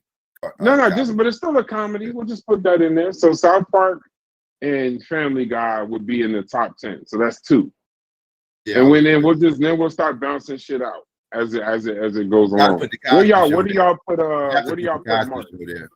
You have to put the Cosby Show there. Was the Cosby Show a comedy? Yeah, Yeah. for sure. Bill Cosby's a comedian, so I mean, it had to. No, it had I to be know, a but it comedy. was like drama. I thought it had a lot of drama. I mean, it was a Okay. blend. Yeah, Yeah, it's comedy. they just Okay, factored in the so real moments. hold on, let me get a Yeah, comedy. we gonna was do this the considered right a way. comedy. We're gonna do this the right way. Give me 1 second. So Cosby Show. So we got 3. Cosby Show, Family Guy, and what y'all say South Park? How you doing? What is Martin? Y'all consider Martin? 511? I would put Martin there. But that would be a more myself. cultural classic, I would think. Yeah. I But it's still- do think that's cultural because I don't think most white people would put Martin there. But you know what the white people would put there? David Chappelle Show. Yeah, Chappelle Show, because it was on Nah, Comedy but you Central. gotta Chappelle Show is Chappelle Show is Chappelle Show had the whole world on a chokehold. Chappelle Show ain't a sitcom though. I thought it was like had to be a sitcom. It was a sketch show. But Okay, so just and That Living was Color more gotta like be you would put that against like Yeah, Peele or Comedy something. Central, like in Living Color and shit. In like Living that. Color or Saturday Night Live. You know what I'm saying? So y'all handicapping black shows because they wasn't as popular? Huh? Nah, I'm talking about What are you saying? What are you saying? Shit. Y'all said not Martin because that's more cultural. Like we're talking about the comedy of it. I wouldn't. How funny it was. That's what I said. Right. Martin was Martin wasn't funny. Hold on. As much as I gotta agree with Chef on that though. Because whether it was cultural or people did, it still was one of the funniest fucking shows on TV. Yeah, it was. That, to me, I didn't say nothing about the cultural part. I wasn't here for that. So you know what I'm saying. Martin was like is my number 2. That's my number 2. Family Guy is my number 1. Martin is number 2. As far as sitcoms go. All right, so we at 4. Cosby Show, Family Guy, South Park, Martin. I'm saying Curb Your Enthusiasm, bro. Y'all can take it out. I got Curb up there I'm too, saying bro. Sanford and Son. Y'all not giving no old. Y'all not giving no. I never seen that. I never seen that. Nah, bro, You that got shit is hilarious, bro. Curb Your Curb is amazing. Corey, I'm gonna you say would the love. Jef- I know the you're Yeah, Corey. Jeffersons had like a You Red would Fox. love like a Curb Your 11-year run. Enthusiasm. Red You would Fox. love. I'm gonna stay out of it. Sanford I and ain't Son. had Like any 11-year shit run y'all after he talking got Hold rid on, of Sanford. one mic. Some They old going nigga said crazy. something. Go ahead, Anathema. I heard Sanford and Son, the Red Fox. That's what you said. Oh I heard an god. old nigga I would screaming put from the Sanford and back. Son. I We watched gotta Sanford respect and our Son crew. with The my fact that y'all will play, 9-year-old on Sunday. the fact that y'all will play with Sanford and Son is crazy. I've never seen The Sanford fact and that Son. y'all will play with Sanford and Son is Sanford and Son crazy. was I've incredible. never No, seen it. Sanford and Son was funny, but I It was mean, one it's of the not best it's not shows, up bro. there I've with never Me and seen my it. Family Guy. So it granddad was. bonded So over it that was so funny. crazy. So it was funny. Amazing. I I loved never it. even So Every is it? episode. seen It's Family Guy. Niggas Is crazy. it bro, top that's 10? like how you don't even got TV then, Chef. How you not never You seen ain't got a Family Guy? TV Come if you on, ain't bro. seen Family Guy, bro. Come on, man. Come on, bro. Never seen it. Come on, man. I wouldn't even watch no shit like that. Yeah, That's it's crazy. funny. I don't know how That's you and Corey ridiculous, are. Chef. Yeah, I don't know. That that was so You good. know, TV I can't alone. believe This I'm Chef. a podcast is gonna ridiculous break nigga. that. I never seen Curb Your Enthusiasm. I never sat and watched one episode of Friends. That Well, shit I is didn't watch Friends either, though. I'm with you on that, Chef. I definitely ain't watching He Friends. tried to I'm sneak that definitely in, y'all. He Yeah, tried I to never sneak in watched Friends. Friends. Yeah, no, I heard that, Corey. I He I tried never to definitely heard sneak watched you that in say Friends as a for the real. sneak diss, yeah. motherfucker. I didn't watch Friends either, nigga. Ain't nobody talking about no Friends. But all Right. right, so Curb Your Enthusiasm. You did mention Friends. I've been listening. No. Nobody. We mentioned it as corny. We didn't mention it as like funny. I ain't never. So if y'all got Sanford and Son in the top 10. I never seen it. I know who Red Fox is, Thank but I you. never seen Sanford it. It's the. and the Jeffersons. Good times. Oh, it's definitely in the top 10. Fucking Mark Right. and Jamie Foxx show. Y'all crazy as shit. The Jeffersons is on I'm for like eating 11. lunch for the second Come time. on, bro. Y'all gotta come past the 70s though. Pause. Like now, Like, because y'all say Sanford and So man. Son. Martin, Fresh Now we Prince. doing the You said the 90s. motherfucking We talking about the okay, goddamn. Ain't nobody said Fresh Prince. Now y'all saying the If I could Jeffersons name and shit. I Like, want to name a show come that on. nobody named. Rock. Rock is one of the best comedies I've Rock ever seen. was Yeah, funny. Rock Yeah. was dope. Rock was good back in the day on BT. What is that? What is the? Yeah, maybe I just ain't seen I ain't it. like Let me Rock. remove myself. Hey, what I mean, about Rock everybody hates did it Chris? right. One mic. Hold on. One mic. Nobody said everybody hates Chris. One mic. Bro. One mic, bro. What the hell is wrong with you, Shepard? What are you talking Psycho. You be doing Something that wrong all with day, Sheffer. bro. I agree with Don't go Psycho. down Something wrong with that Sheffer. road, bro. You'll be doing that all day. Just listen. Let me just get the names because I heard a bunch of names. I want to see if they're on the list. Right now, we got Cosby Show, Family Guy, South Park, Cosby Show, Family Guy, South Park, Martin, Curb Your Enthusiasm, Sanford and Son. I heard Jamie Foxx. Everybody hates Chris. But Hold on, everybody hates Chris. I'm gonna say when Pinky Before y'all brought his add ass names, up in Rock House, bro, he can y'all just handled wait that a drug second, dealer bro? nigga. Okay, can y'all wait 1 second? Jamie Foxx show. Is Jamie Foxx show on the shit? Man, that was a funny show. Great Okay, show. Great so show. at least be on the list. I'm We'll cool put a with it bunch being on the on the list and list. then whittle it down from there. Somebody said another old ass show. Jeffersons. Y'all want the Jeffersons on there? I'm not. Yeah, Sheffer wouldn't be on there. Put it on there for Sheffer. That's like saying Niggas putting ain't Good fucking Times with and the all that. I ain't Jeffersons. see all that shit. I ain't see no Good I Times got and all Niggas that. ain't I was fucking too with the young. Jeffersons. That's cool. Hold on. I'll put different strokes before I put Jeffersons in Good Times. You know what I mean? What's it called? Arnold was way funnier than any of them niggas, bro. What'd you say, Arnold? Remember Arnold from Different Strokes. Yeah. What's Arnold's real name? What's Arnold's name in real life, Psycho? Oh, you talking about the Gary Coleman. The midget. Gary Coleman. Gary Coleman was funnier than all them niggas. So wait, yo, you know what's crazy? That we can't come up with 10 comedies. We only have 6. What? Like y'all don't Amen. have What about Amen? Sherman Helmsley did Amen. What about Amen? That shit was funny. I knew once we went to the Hey 70s man, and 80s. I wasn't funny like. Man, come on, man. What about A Different World? It was Man, Different World wasn't a comedy though. I like the world. Different World wasn't a comedy? I love Different World, but it was not a comedy. It wasn't? Yeah, bro. I think No. What about Urkel? Y'all said I got a Y'all- proposition for the panel, man. I got a proposition for the panel. Why don't we take 2 from the last 5 decades? So for each decade in the last, take 2. So 2 from the 70s, 2 from the 80s, 2 from the 90s, 2 from the early 2000s, 2 from the 2010. Then that way we can deal with all the generations and be fair to films in each decade. And then we'll get Okay, so then let's do this. I agree with you. Let's do this. Chef, because Chef said amen. You said Sanford, you said so much stuff. So I said, amen. Chef. no, he said no. I heard, but y'all not hearing Chef in the background. Chef is saying y'all don't think amen was funny. So rather than do this back, Well, that's what back and I forth. said. He didn't say that. No, that's what he No, said. he was saying it in the background. You can hear it. Oh, okay. Yeah, like y'all can't hear it, Chef. So I heard one of let's y'all do say it like this. funny. Huh? I heard one of y'all say I was responding to somebody saying amen wasn't funny. That's crazy. Yeah, Who said amen wasn't funny? Comparably, if you're comparing it to something, no, I don't know what you compare it to. Y'all don't like black people then. Just say that. Because of comedy. It's a black comedy. I'm gonna say it publicly. Yeah, you got y'all. Wait, got I'm not. How long did that take? No. How long did Just that take? It's only like 2 funny niggas to me. Like 3. It's only 3 funny niggas to me. Y'all act like I'm not Dave hearing this Chappelle, shit, yo. Eddie Murphy, and Martin is the only 3 funny niggas to me.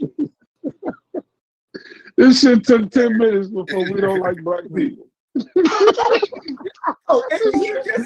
been talking about this shit for 10 minutes. If y'all talking about quintessential black comedy and y'all black and y'all saying these shows not funny, when this talk, we can't be. We gotta lie. We gotta lie because we be black. No, listen. It gotta be different. It gotta be different, like sense of humor. Like if you don't find the like, I can see white people saying the comedy in their lives. Hold on, I can see white people saying the comedy in their lives, right? As wise friends and shit, right? I might can see certain. You keep sneaking that in, y'all. But amen is talking about the black church. Everybody black understand that. How you not finding the comedy in that? Like that's crazy. Like, listen, I can see the comedy, but like that shit. Raleigh Asian. Is who? Yo, you niggas saying who? When I said the Jeffersons, niggas laugh. Like that's crazy. Sanford and Son. Not me. That I shit said is amazing.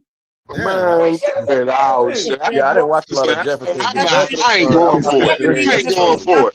Yeah, I know For the 70s, Sanford and Son and Jefferson. You kidding me, Sanford? I don't even believe him. I don't even believe him. Brian, I think he playing. I think he playing. Anytime a nigga tell me, hey Corey, hold on. Hey Corey, if a nigga tell me, because I don't like the Jeffersons, I don't like black people, I'm not falling for this. This is dumb. This is. I never heard no black people. I don't even believe this nigga, Brian. I don't even listening to this nigga. This is some back of the class bullshit. Look, but don't you? Oh, I don't say shit that's wild to y'all. Don't I say shit that's wild to y'all? Okay. Oh yeah, absolutely. You're in the process of it now. Keep going. You're doing it right now. That's wild to y'all because according to what y'all like in y'all age group and the people that y'all be around, we the same age. You and Corey the same age. We're the same age, bro. Corey are the same age. I've never heard no black people say Sanford and Son wasn't fucking funny. I've never heard it. I didn't say it wasn't funny. I never heard niggas say the Jeffersons wasn't hilarious until I met you niggas. How would you understand Martin? How would you understand Martin and Pam without understanding George and Florence? It's the same shit. Nigga, if we wasn't born, Martin and Pam was funnier than George I and turned 40 years old this year, bro. I can't watch it all. Yeah, that's why I made the proposition. No. So instead, Let him go.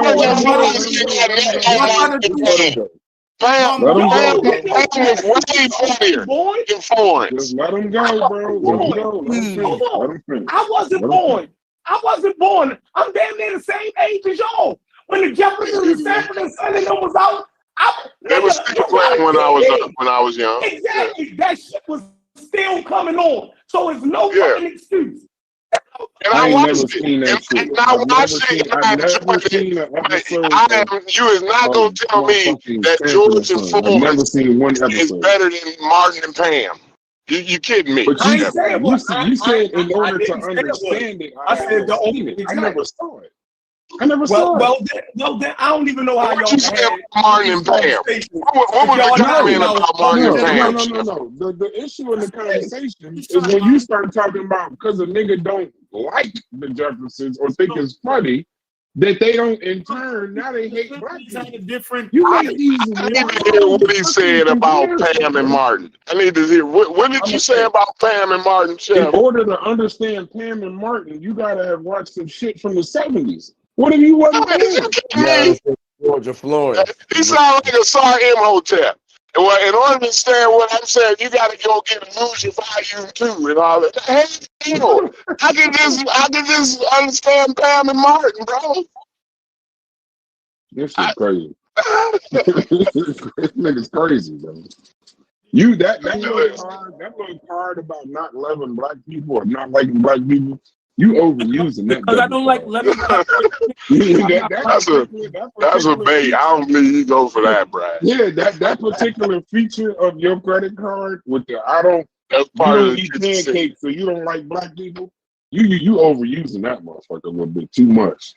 You gotta know, like that's some of the kitchen sink coming at you. I be knowing, like I know when he out of bullets, and then he go to throw in the kitchen sink. If the tire threads are too good, you ain't think Good Times was funny. You must hate niggas. What are you talking about? Yeah. After he go to that, you know he out of bullets when he say, "Well, what did your grandma watch? What did granny watch?" Nigga loses his mind once a day in this motherfucker, bro.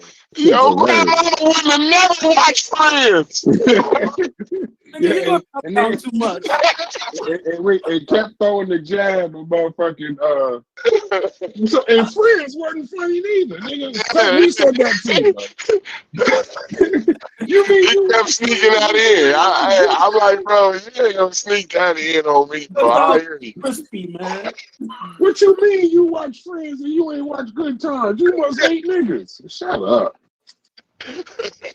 This shit don't make no sense, bro. Damn, I know. You know what, Corey? Who said we was in the conscious community? We must be in the conscious community because we can't have a conversation about shit without it somehow going to our love of black people, bro. So yeah, we're in the conscious community.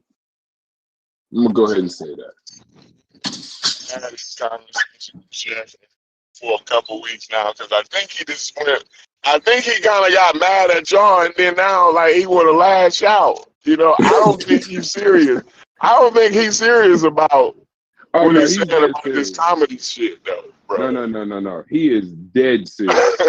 he is not joking. He is not capping.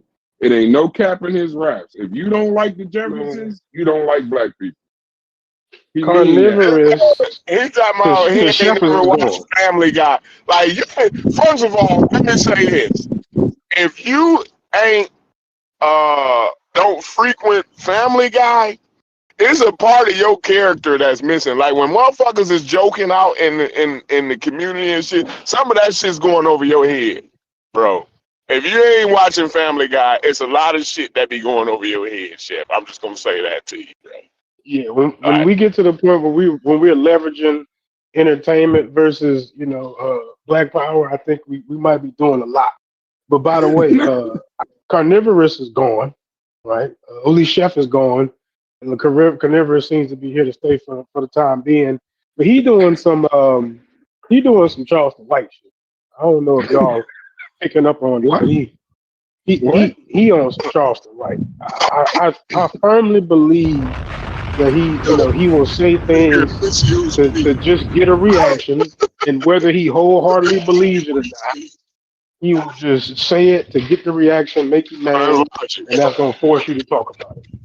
Roger, your microphone sounds different. It didn't even sound like you right there. But go ahead. Man, that's because I done left my real headphones back home, and the real ones I like cost like $250, and I ain't want to buy them. You know what I'm saying? Right. I ain't want to buy them knowing I didn't lose them. I was like, damn, I left the bitches right there. Hey, Anyway, I've been in that paradox so many times, bro, where you lose some shit and you like, man, this shit costs so much. I'm gonna work harder at finding these motherfuckers before I just go buy another one. Man, and I know right where the motherfuckers is at. Hey, Logic, as soon as you buy the motherfucker, you gonna find the other one. Now you got two that you don't even fucking use. No, but that's the problem. I didn't even lose the other ones. I know exactly where they at. I just packed up everything except that. I left it on the charger.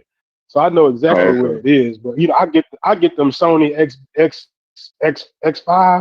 the earbuds, so I get the nice one. So I kind of feel some kind of way. I ain't gonna lie, at least not right this minute. So that's probably why I said it. But yeah, the chef, chef on the kick. She just said fucking 227. I ain't never seen it. What is these fucking shows, bro? I was actually funny. It was actually funny. It was. You know, they named these shows and they were funny though. Bro, you never seen 227, bro? I've never seen 227. Wow. Miss That's a Pearl, little younger. Miss He's a Pearl little bit hanging younger. out the window, the old lady. No, Miss it ain't Pearl. even. It ain't even. No. It ain't even a young thing. I've had this problem with a lot of shows, Psycho. You got to remember, it was 13 of us, bro, and we had one TV. So it wasn't a democracy, and I'm the youngest. So I ain't seen nothing. So I saw whatever was on TV, and I don't think they wasn't really, What about Always Sunny in Philadelphia? But they, seen that one? What'd you say? I say, what about Always Sunny in Philadelphia? Y'all seen that one? Yeah, I definitely seen Always Sunny. Yeah, I don't think it was crazy funny. I think it was some of funny. when those episodes were funny. When the episodes were good, them Danny DeVito episodes, bro. Danny DeVito, I couldn't believe he. Danny DeVito is a funny. I couldn't believe. Let me ask you a question. Do y'all count this as a comedy? Everybody hates Chris. I said that. Everybody hates Chris is one of my. That's in my top 5. Yeah, I never watched it. I love that. I actually didn't watch it. Bro, that Everybody Hates Chris is the most realest show. It's so real and it's so funny at the same time. Like, bro, like I love Everybody. Everybody, y'all need to watch that, bro. Y'all don't be watching that? Y'all ain't up on that? The only time I saw Everybody Hates Chris, I see it in memes and like reels and shit with Terry Crews. I don't like the little boy that's the actor, the little boy that acts that plays he's Chris. Funny. Bro. The nigga from he's from Walking Dead. But the That motherfucking nigga got talent, bro. He's talented out of this world. He plays on Abbott Elementary. He's a star now. Abbott Elementary is one of the best black shows on TV. Matter of fact, I haven't seen it. Abbott, is he grown now? How old is he now? He grown. He's a grown man. I ain't seen him when he grown and shit. So I gotta check it out. I don't know if I would like Everybody Hates Chris because I got a bias towards a nigga that's on that show. I really hate that nigga. I don't even know that nigga, and I hate that. But he played a Trillist daddy in that show right there. But the funny thing is, Trillist daddy ever, bro. But you know who I hate. See how you didn't even. I didn't even say who it was that I hated. I hate that nigga. Terry Crews. I don't like that nigga. Bro. Yeah. I don't really think he's that fun, but they like nailed it right there, and then they combine him with Pam. Bro, listen, that's a killer show, bro. She's funny as hell. But she was on Martin. Pam had her own show. She had her own spinoff after Martin. Yeah, she did. I think Everybody Hate Chris kind of played off of that a little bit, off of her show a little bit.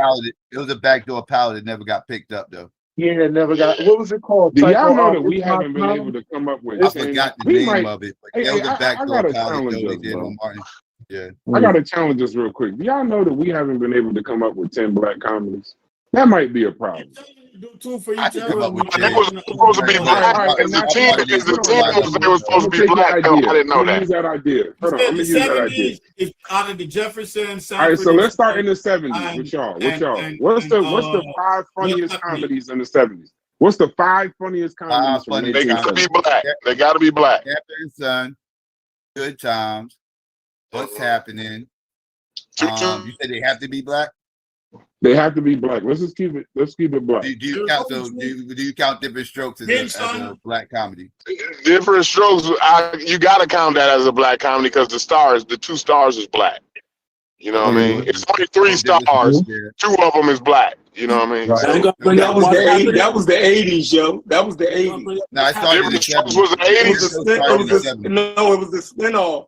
It was a spinoff from Facts of Life. It started no, other way around. Facts of Life is spinoff from Different Strokes. Different Strokes started in the 70s. No, Miss Guy was She started off as the maid. She started off as the housekeeper for Philip Drummond, and then she left and started the Facts of Life stuff over at the school or whatever with the girls. Oh yeah. You're right. Right, so we got to talk to a nigga that was 40 in the 70s. So go ahead and answer me. Tell me all the time. Go ahead and answer me. You know all that shit. I said Sanford and Son. I could say That's My Mama, but I think I could think of something better than That's My Mama. But that by default that would be fine. That was the name of a TV show. Yeah, That's My Mama was funny as hell too. That was actually funny. That was actually funny. You know what I mean? What was that about? Obviously somebody's mama, but what was I said Jefferson's already? Go to Jefferson. Yeah, we said Jefferson. We said Jefferson's 227. So I didn't say 227 was 80. Okay, so we said Jefferson, Sanford and Son. That was the 80s. So what was the 70s? All right, come on, Natalie. You said the 70s. So what's the 70s? The shit that I was thinking it was in the 70s is actually 80s then. Okay. So y'all said I thought 227 was in the 70s. No, 227 started in Good Times. Hold on, real quick. Good Times. What's happening? And Jefferson's in the 70s. Right. Let's see. Sanford, Jefferson's, Good Times, Different Strokes. We said Different Strokes. Different Strokes. And did I say, did you say what's happening already? Yes. We didn't say what's happening. It's on this list. Somebody said it. Oh, it is. You got it in the 70s, pal. We got it's in the 70s. We got it. That's the 70s, pal, right there. A lot of these shows started in the late 70s. So and they ran for 6 and 11 years. So they bled over into the 80s. Some of them were into the 80s, like Different Strokes and the Jefferson. But that's cool. But no, that's 70s cool. stores. All right, so now 80s. Whoever. All right, so 80s. Give me 5 calls from the 80s. Got started the Cosby Show. The Cosby Show is the 80s? Yes. Okay. Go ahead. Started like 86, 85, something like that. Let me just look the shit up too. Then we get the personal preferences. What would y'all count? Give Me a Break. Is that a black show or is that a white show? Man, give me a break. Nell Carter, man, she was funny as hell too, man. I forgot about her, man. I think that she was the star. She was the star, so it had to be a black. Yeah. Because I don't even remember none of the other people other than Nell. It was a white family. It was a white family. It was a white family, but I don't even remember like the characters. You know what I'm saying? Like it's funny. Are y'all only doing TV shows? Sitcoms, yeah. You gotta wait for cable to come around, bro. No. I mean, I always had cable. No, because in the chat they were saying, you gotta put Amen in there. That way Shepard will be cool. That a cool Shepard. 227 had a good run. Man, Miami Vice was black, man. Stop Hey, playing what that. about That wasn't a comedy though. It was not a comedy. Okay, so in the 70s, what about the Flip Wilson show? That was like a sketch show too. That was kind Okay, of that was they It said that's wasn't my like a mama, sitcom, variety hour type thing. but Yeah, it was funny. Yeah. they said what about the Jacksons? that's another variety show. Jackson had a variety show that didn't last too long, but yeah, they that was the thing in the late 70s. You know, When was the Jacksons? Everybody trying I to follow The Jacksons was model. 19. Everybody started doing The Jacksons variety. was 1976 to 77. I don't even Last remember time. that. I don't even remember the Jacksons. I don't think I They had heard a, of that. yeah, they had a variety show. Like I said, Carol Burnett had started a trend, and everybody started wanting to do variety shows in the 70s, and Jackson's was one of them. Right. Okay, so So we got so five covered, from the we 70s. covered the 70s. Now we in the 80s. All y'all said was Cosby Show. I ain't saying nothing else. In the 80s? Y'all niggas got a whack ass childhood. Amen. Cosby You Show. said 227. Amen. Cosby Show. What else? But I throw Neil Carter in there, man. Ain't Neil Carter from the? Yeah, but she ain't gonna. I'm talking about ones that can make the top 10. She ain't gonna make the top 10. You don't think Give Me a Break and make the top? Give Me a Break ain't gonna make the. Give Me a Break ain't gonna make the top 10. I'm gonna tell you that. If I got anything to do with it, it was a Give Me popular Break show ain't in the gonna make the '80s. It was like top 5 in the '80s. I will say that. Right, but I'm saying, but go through all them decades, she ain't gonna make the top 10. Like I'm talking across the white, black, whatever. Like it was I'm top talking 5 about in the just. '80s. I'm talking about just black. Yeah, okay. I'm saying, for this list, we saying black, but Right. me Are talking about you, the are top you 5. saying? Oh, so you're saying that Nell Carter show, white or black in the 80s, was top 5? Yes. She was top 5 in the 80s. Race. Yeah, it was top 5. For real? Top 5 ratings. Nell Carter was top 5 in the 80s. Look it up. Give me a break. Look it all up. right. Yeah, no, I'm gonna look it up too. So, all right. So this says I'm gonna throw some out there too. So, A Different World. What y'all got? That wasn't a comedy. Was that a comedy? It's listed. No, it's listed as a comedy. Yeah, I'm It wasn't funny. I'm struggling if it's 80s and 90s though. Like I was going. No, it's it bled over. It started in 87. Okay, well then throw Different World in the 80s then. Yeah, throw Different World in there. Yeah, okay. It said, and 227 ain't from the 227 is the 80s. Amen is the 80s. Right. They're saying Give Me a Break is the 80s, Corey. That's what I said. Yeah, that's what we said. Okay. That's what we saying. Yeah. That's what we said. They said, what about what's happening now? Hell no. That was a flop. No. That was a flop. Yeah, that was what's happening now was like wasn't that like a spinoff or some shit? Like it was yeah, they tried to continue what's happening when they was older and it flopped. It was a major flop. Okay, so I think we got the 80s. I think we got the 80s unless y'all got other ones. I think we got the 80s. Cosby Show really dominated. Just name 5: Cosby Show, Different World, 227, Amen. Well, how does y'all really saying Different World was a comedy, bro? They failed No, if that was a comedy. It's listed. Yeah, listen, I it's look at listed it as a exactly comedy, like comedy show. It's listed as a comedy. It's listed exactly like the comedy show, just a different what's the name. All right, so 90s. This is why I say Nell Carter ain't gonna make the top what's the name. Because none of us said Fresh Prince, brother.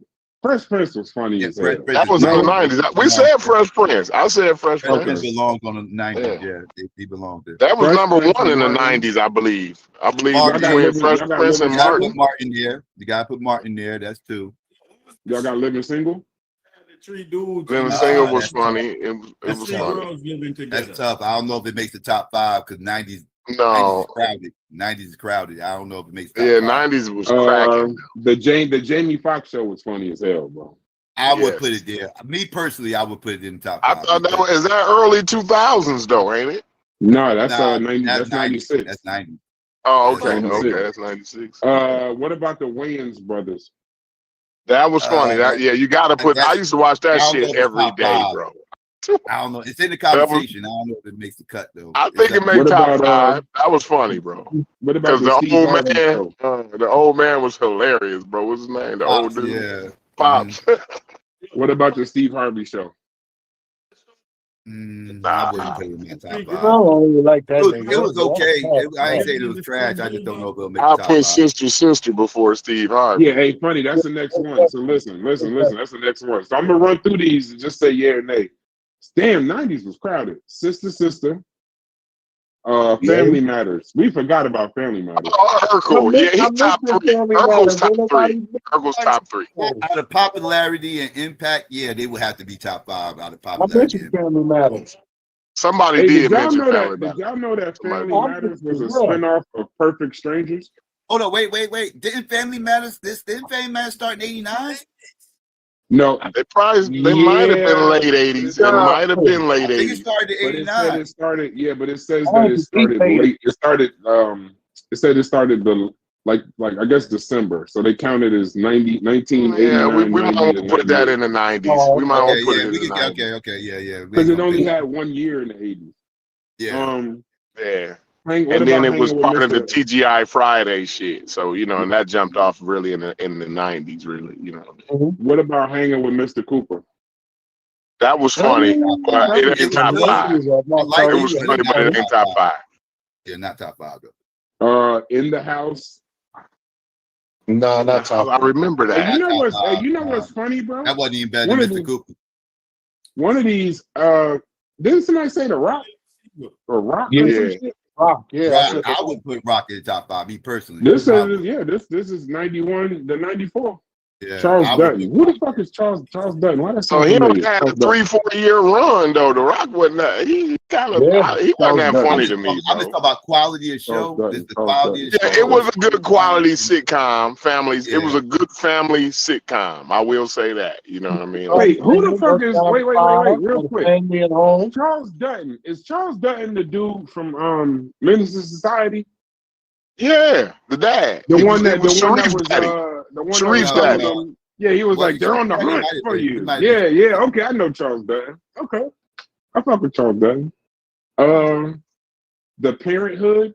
I don't know what that is. Parenthood was funny. It was kind of funny. Robert Townsend, right? Isn't that Robert Townsend? Yeah, that's Robert Townsend. Yeah, that's Yes, it is. Yeah. Keep asking y'all about Living Single because I didn't think it was funny. I didn't know it was a comedy. No, it was a comedy. It's listed here on the comedy. I liked it. I just I like that in different world to me. Khadijah's the only person who kind of cracks jokes up. Really, yeah. Yeah, that was a we can leave it off. Khadijah will fine in a motherfucker, bro. Wasn't she, Corey? What's her name for real? What's Khadijah? Which one was Khadijah? That's Queen Latifah. The other one. No, not Queen Latifah. Kim Fields. What was the one with Kim Fields. Shireen. What the fuck is it? Sharon M. Hey, she the dark. You talking about the dark girl or the light? She was taller. I'm talking about the light taller, slender girl. Was she the one that was short dating? haircut? Was she the one that was dating the light skinned bald haired dude? You talking about Kim Coles? I'm talking about Kim Cole. That's what I'm talking about. That's what I don't know who they call. She was dating the dark skinned dude every now and then. She would give him Max. Max, yeah, Max. Yes. Max was fine as hell, bro. Hey, I don't know if she gets fine in the motherfucker. Oh, my God, was fine. See, I wouldn't want to see the fineness, that y'all can't see. You gotta look for it. You know what I mean? No, she I like the fineness that you gotta look for. You said Oh, she is definitely. She was tall. That motherfucker was tall and physically fit. But man, please, that motherfucker was fine as hell, bro. Man. She had to be 6 foot tall. She still look good, nigga. She still. I ain't seen her. I ain't seen where she play though. Like 2 months ago, she was over here near the mall where I work at, bro, just walking around, dolo. She because she cleaning shoes now. She definitely ain't got no acting job. I mean, like, nah, I ain't seen her. She definitely, but she was still fine in the mall. I've seen her. The amount of times I've seen her down here is probably the same amount of times I've seen her on that TV show, bro. I got one for y'all real quick. So y'all fucking with regular. Y'all fucking with Mike Keenan and be Kel at down all? here too. His little punk ass be down Keenan here and too. Kel was not. Nah, they wasn't. No, they kind of It was failed, man. it was the last one on the list. All right. So listen, I'm gonna tell y'all something. In my top 5, it's gonna be in there. I'm gonna figure out how to get it. So we in the 2000s to 2010. The Bernie Mac show. I'm putting that in my top 5. That was Yeah, a funny ass definitely motherfucker. on there. Definitely. Bernie Mac was that shit. I didn't really like the show. I didn't even really look at that. I saw it a few times, but I just wasn't impressed, really, to tell you the That truth. shit was fine. The next one is yours. Everybody Hates Chris. Bernie Mac show. The Bernie Mac show has definitely got some. It's got some of them sentimental shows in there where they trying to teach you all kind of family values, and then every once in a while they do got the plum food. You know what I'm saying? They definitely mix it in there. But the ones that are funny are really funny. They do try to mix in, tell a kid story, give the point, from the kid's point of view. Right. Yeah. I never seen this show, black but version they're of the saying this Wonder Years. If you remember the Wonder Years from the 80s and the early 90s, that's Right. what Everybody Hates Chris was. Black the version. Wonder Years was I like the Wonder Years too. It was the pretty white cool. version of Everybody Hates Chris. That's what it was. Yeah, it was. What about all right? So It was like Boy Meets World. Y'all ever see Boy Meets World too? Like it was a little bit I kind of used to watch similar. that. Yeah, that's so funny. It was similar to There's that. one here But called, Everybody Hates Chris was funnier than Girlfriends. both of them put together, though. To tell you the truth, though. What is Girlfriends? Y'all seen the show? Because Girlfriends is on this list. Yeah, I ain't too crazy about it, but I know. Yes, Not funny. That's not Now, funny. wait. I'm just go Diana Ross' Psycho. daughter plays in that. Okay, Psycho. Y'all think y'all misogynist. Girl? Y'all Hold on, do you know misogynist. the That's y'all girl? misogynist. Yeah, we just a bunch of women gonna tell us a bunch of stupid motherfuckers. Look, hey, listen, but let me tell you my gauge for fine as hell though, because my wife can't hear me right now. So I'm gonna tell you my gauge for fine as hell. If I wouldn't have married my wife, it's a black woman on the show, Girlfriends. Her name is Jill Marie Jones. Oh yeah. God damn, bro. She's one of the most beautiful women I've ever seen. I don't know if she qualifies as fine as a motherfucker, but she's one of the most beautiful women I've ever seen. Low. Let me intervene right quick. Y'all remember that lady from Meet the Browns? Yeah. Yeah. The cartoon? You fucking with cartoons? The series. No, Meet the Browns, the series. Cartoon. Tyler Perry did a series on Meet the Browns. Wasn't the Browns the shit? No, that was Cleveland. That was Cleveland Brown. That was Cleveland Brown. The Cleveland show. Okay. Yeah. So what is Meet the Browns? Let me look this shit up. Meet the Browns. Bro, do y'all know? Wait, but do y'all know? Like a BET show? That's oh boy, Tyler Perry. Yeah, I don't watch Tyler Perry. Me neither. I don't watch it. He don't belong in no top 5, nothing. Hey, Psycho. I remember that nigga had 8 people watching a symphony hall, nigga. Fuck nigga. Wow. And then he wait till he get live. When he on small stages is Black Power. Fucking make fun of us on large places though. I don't like that nigga. Meet the Browns. I don't see the woman you talking about. But do y'all know who Jill Marie Jones is though? Did y'all look it up? Let me look up Jill Marie Jones. Bro, listen. I'm gonna look up Max though. I'm gonna see what Max looking like nowadays too. Golden Brooks from that show is the one I was big on. I was big on Golden Brooks, but I know what you're talking about. Max looking like somebody's grandmother right now. Jill Marie Jones got lips that go for days, my nigga. Oh my God. Oh man, I forget we on YouTube. Oh yeah, that lady right there. She played on something else too though. But she do got some lips. She played on a movie that was real good. Damn, what was the movie that she played on that was real good, man? I don't know. I want to see it. But that right there. Hey, who get the name of the girl? Get the name of the girl, Logic, because I can't see. All I see is I don't see nobody on this show. I'm gonna look up Max from Living Single too, though, man. Max from Living Single look like somebody grandma. I need to look up. I need to find out what her name is. Her name is Erica Alexander, I think. Erica Alexander. That is from Living Single. Erica Alexander. Oh yeah. She fine, bro. Hold on. All right, so we got stuck on girlfriends. What about the Parkers? Like the Parkers. I actually like the Parkers. With Monique. It says Monique. Yeah, I like show. the Parkers myself. Yeah, Parkers is What funny. about One-on-One, Flex Alexander? I ain't see a whole lot of that show. I know the show you talk about, and I know Flex. It was okay from what I remember. I don't remember it being like anything. She even finer now. She done got finer than she was back in the day, bro. God damn. I told you, Corey. She finer than she was back in the day. Put the picture in the up. general chat. Put the picture in the general chat. Wait. We got a problem. So 3 of the top 5 might fucking be cartoons, though. Do we got to give cartoons they own list? Because Boondocks is 05. And Boondocks. The Cleveland show. Hey, the Cleveland show is funnier than all of the shit, bro. I'm trying to tell you. You got to put the Boondocks there. Cleveland show ain't funnier than the Boondocks. Man, Cleveland show, that little motherfucker, the little badass kid, man, you be having me rolling. I know why Corey liked the Cleveland show because it's a spinoff from Family Guy, but I actually like Cleveland show better than Family Guy. Then the baby daddy be coming through and shit. That shit be hilarious, bro, man. Bayasa said we missed a show called On the Real Side by Mel Watkins. Y'all heard of that? I never heard of it. It might be kind of old. Anathema, you heard of that show before? I never heard that before. I'll look it up for you, Bayasa. The PJs, All of Us, House of Pain, The Hugleys, Eve.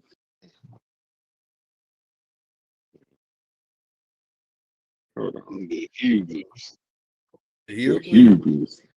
I don't remember that being that great. I remember that show. That wasn't funny. Yeah, I'm about to say I remember the show. I don't remember it being that great though. We're small. It wasn't funny at all.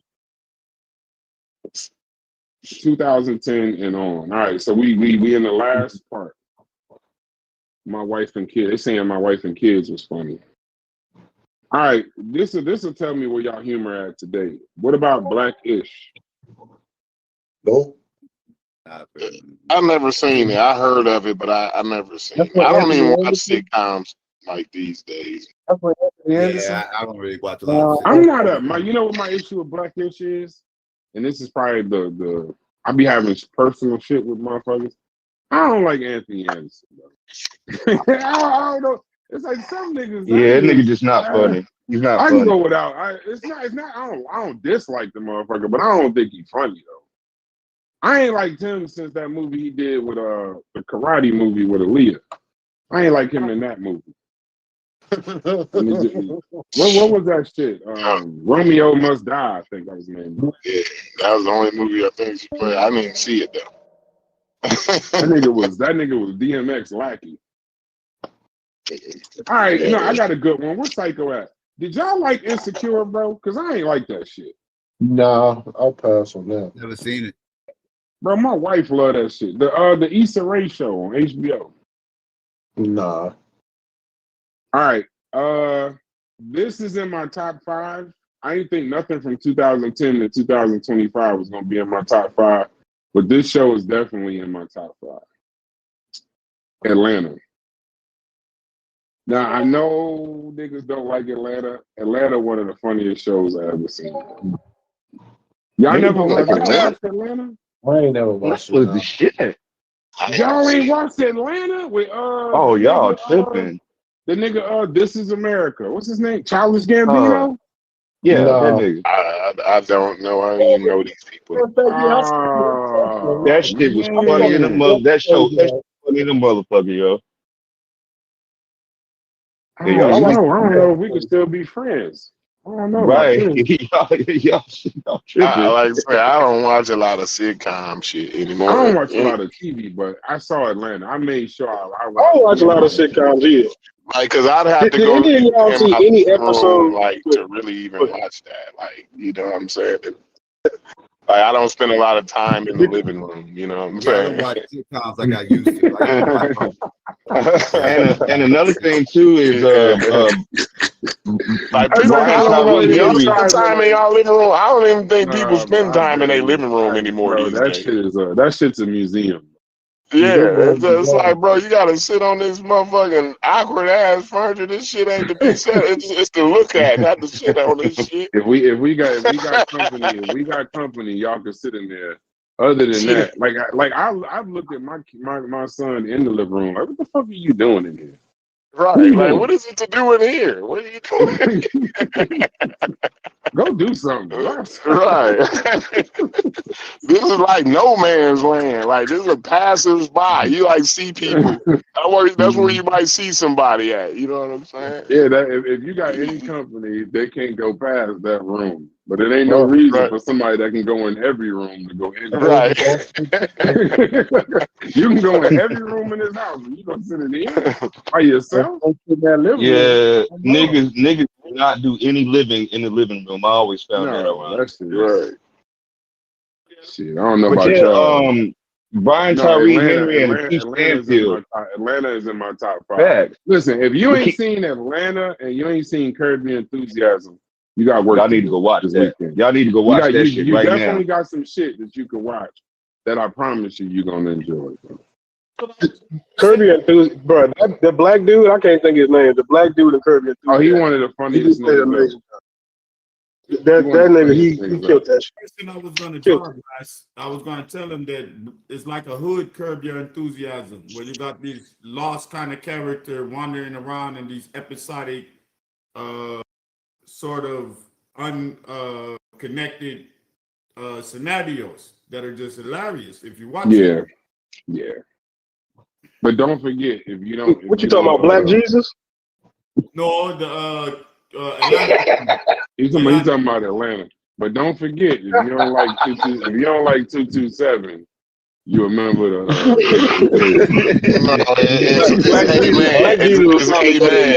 It's amen, Brass. If you don't like, y'all remember Black Jesus on Cartoon Network? Come on with the wildest shit. That's why I don't believe him, bro. That's why I don't believe him. Hey, Corey, if you don't watch Amen, if you don't watch Amen, you laughed at Lynch. You laughed at human beings that was lynched on trees or some shit. Come on with the wildest shit you can think of, man. You don't know who Tommy is from Martin. You ain't black. No, but the crazy shit he said was so much. He said the bullshit with so much passion. It's like, right? You believe this though? Like, y'all gotta love Chef, because this is also the same person that said, "Fuck y'all niggas, y'all need to get off Snap." but now, if you don't know, if you don't think Amen funny, you ain't a real nigga. This Chef is fucking classy, it ain't bro. a real nigga. You don't love black people. Maybe I don't know how to. What do you got to do? Oh yeah, you don't love black people. I'm not Yeah, my tech bad. savvy, so my picture didn't go in. Do in 2025 to prove that you love black people?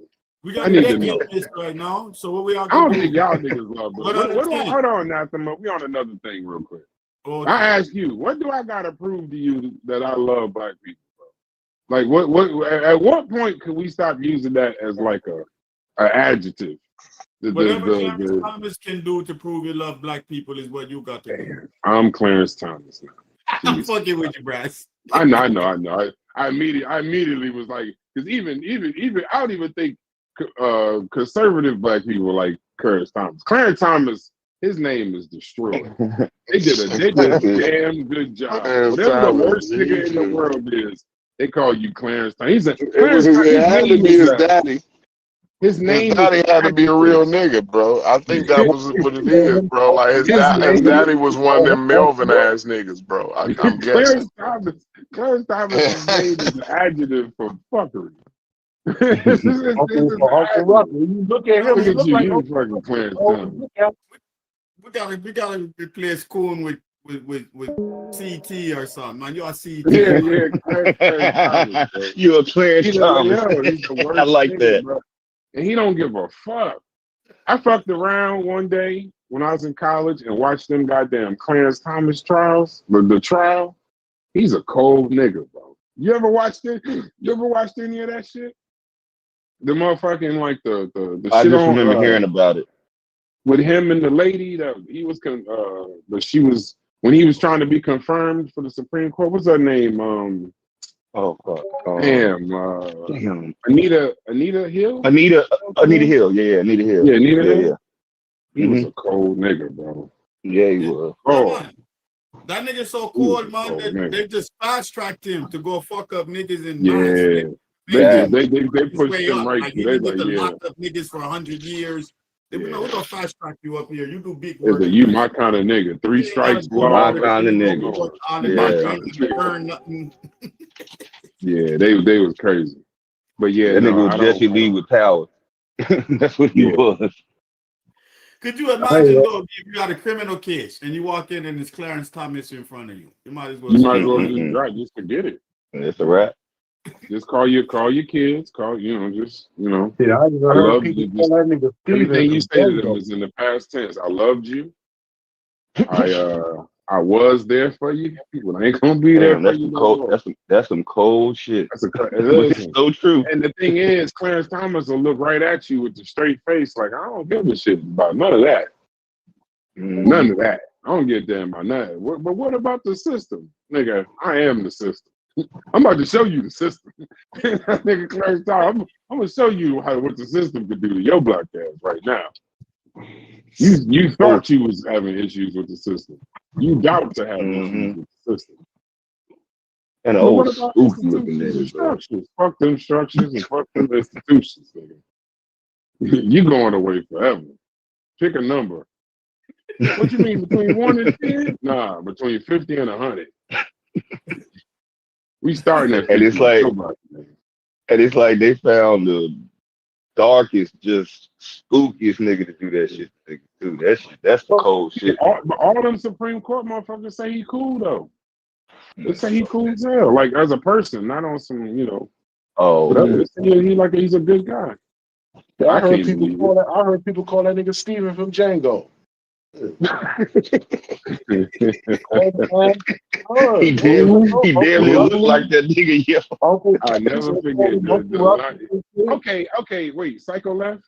I got a better topic, bro. So when we was talking about black comedies, Anathema, you would be good for this topic too.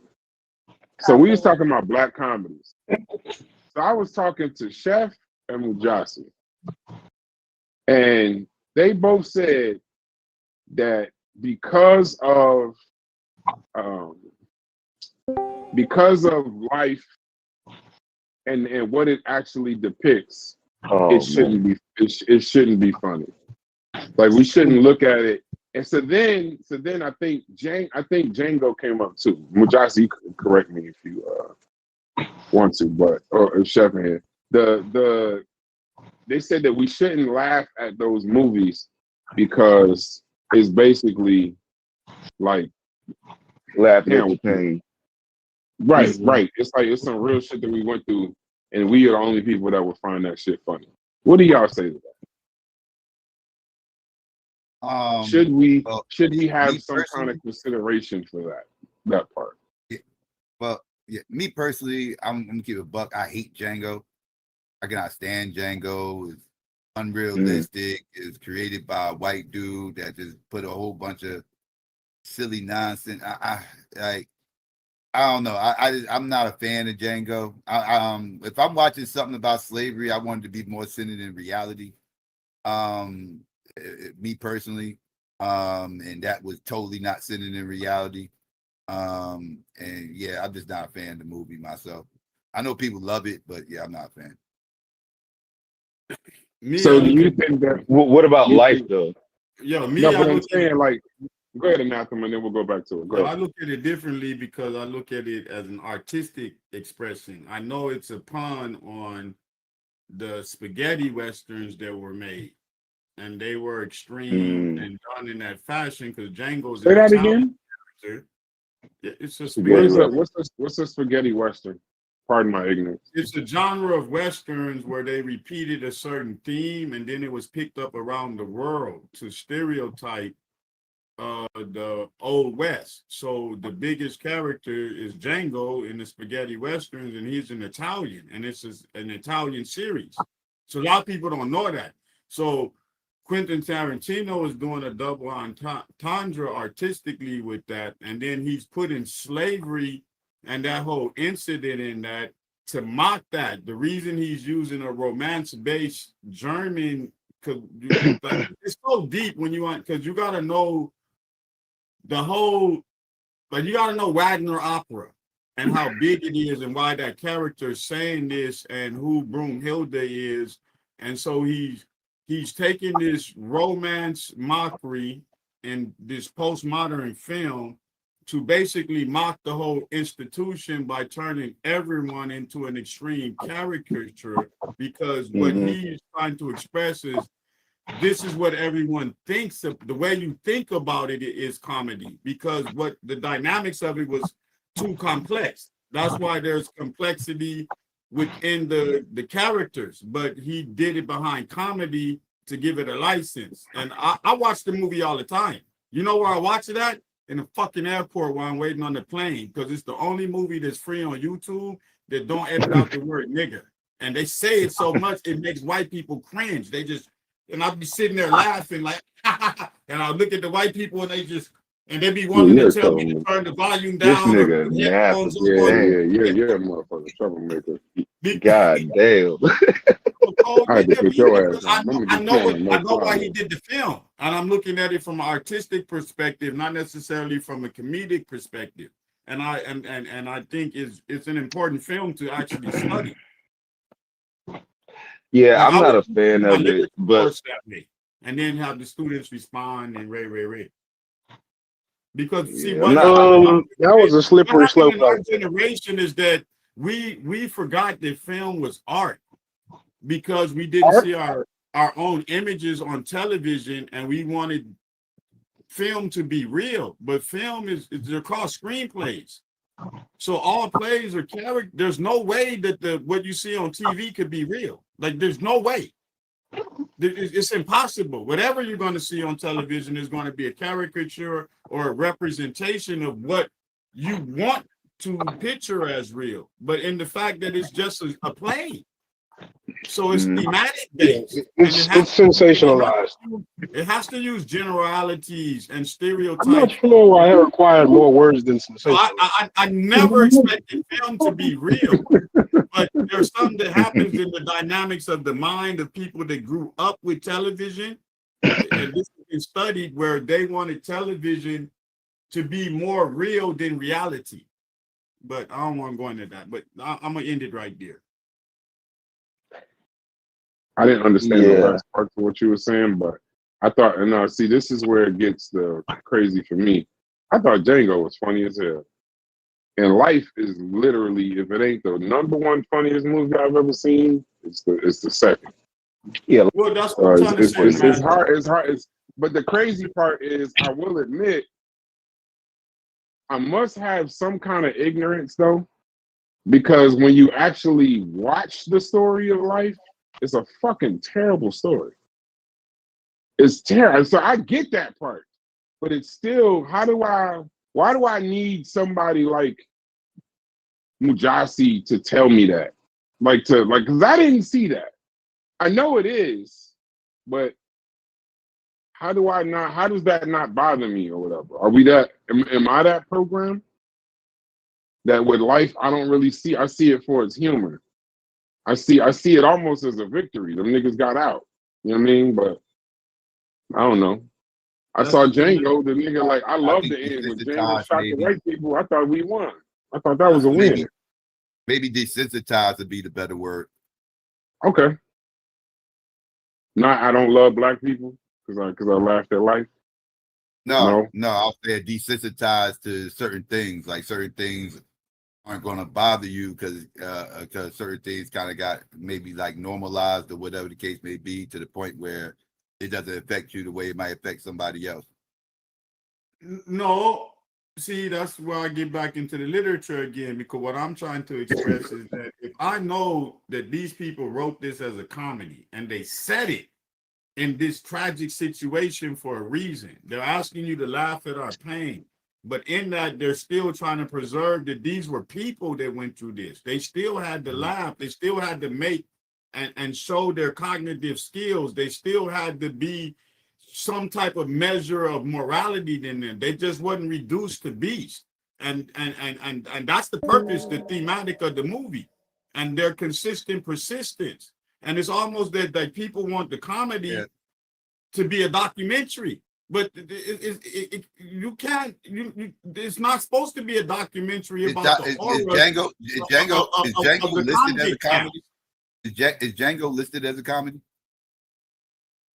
I don't think so. I never knew it was listed as a comedy. I think it's listed as something weird because I know it's a. It's not listed as a comedy. I don't think they presented it as a comedy. Let me see. That's a good question. Spaghetti Western genre.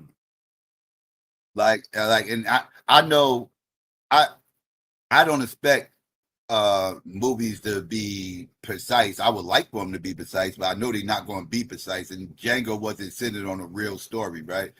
I do want it to be grounded in reality, right? And Django was completely not grounded in reality. It was complete fantasy that was presented as.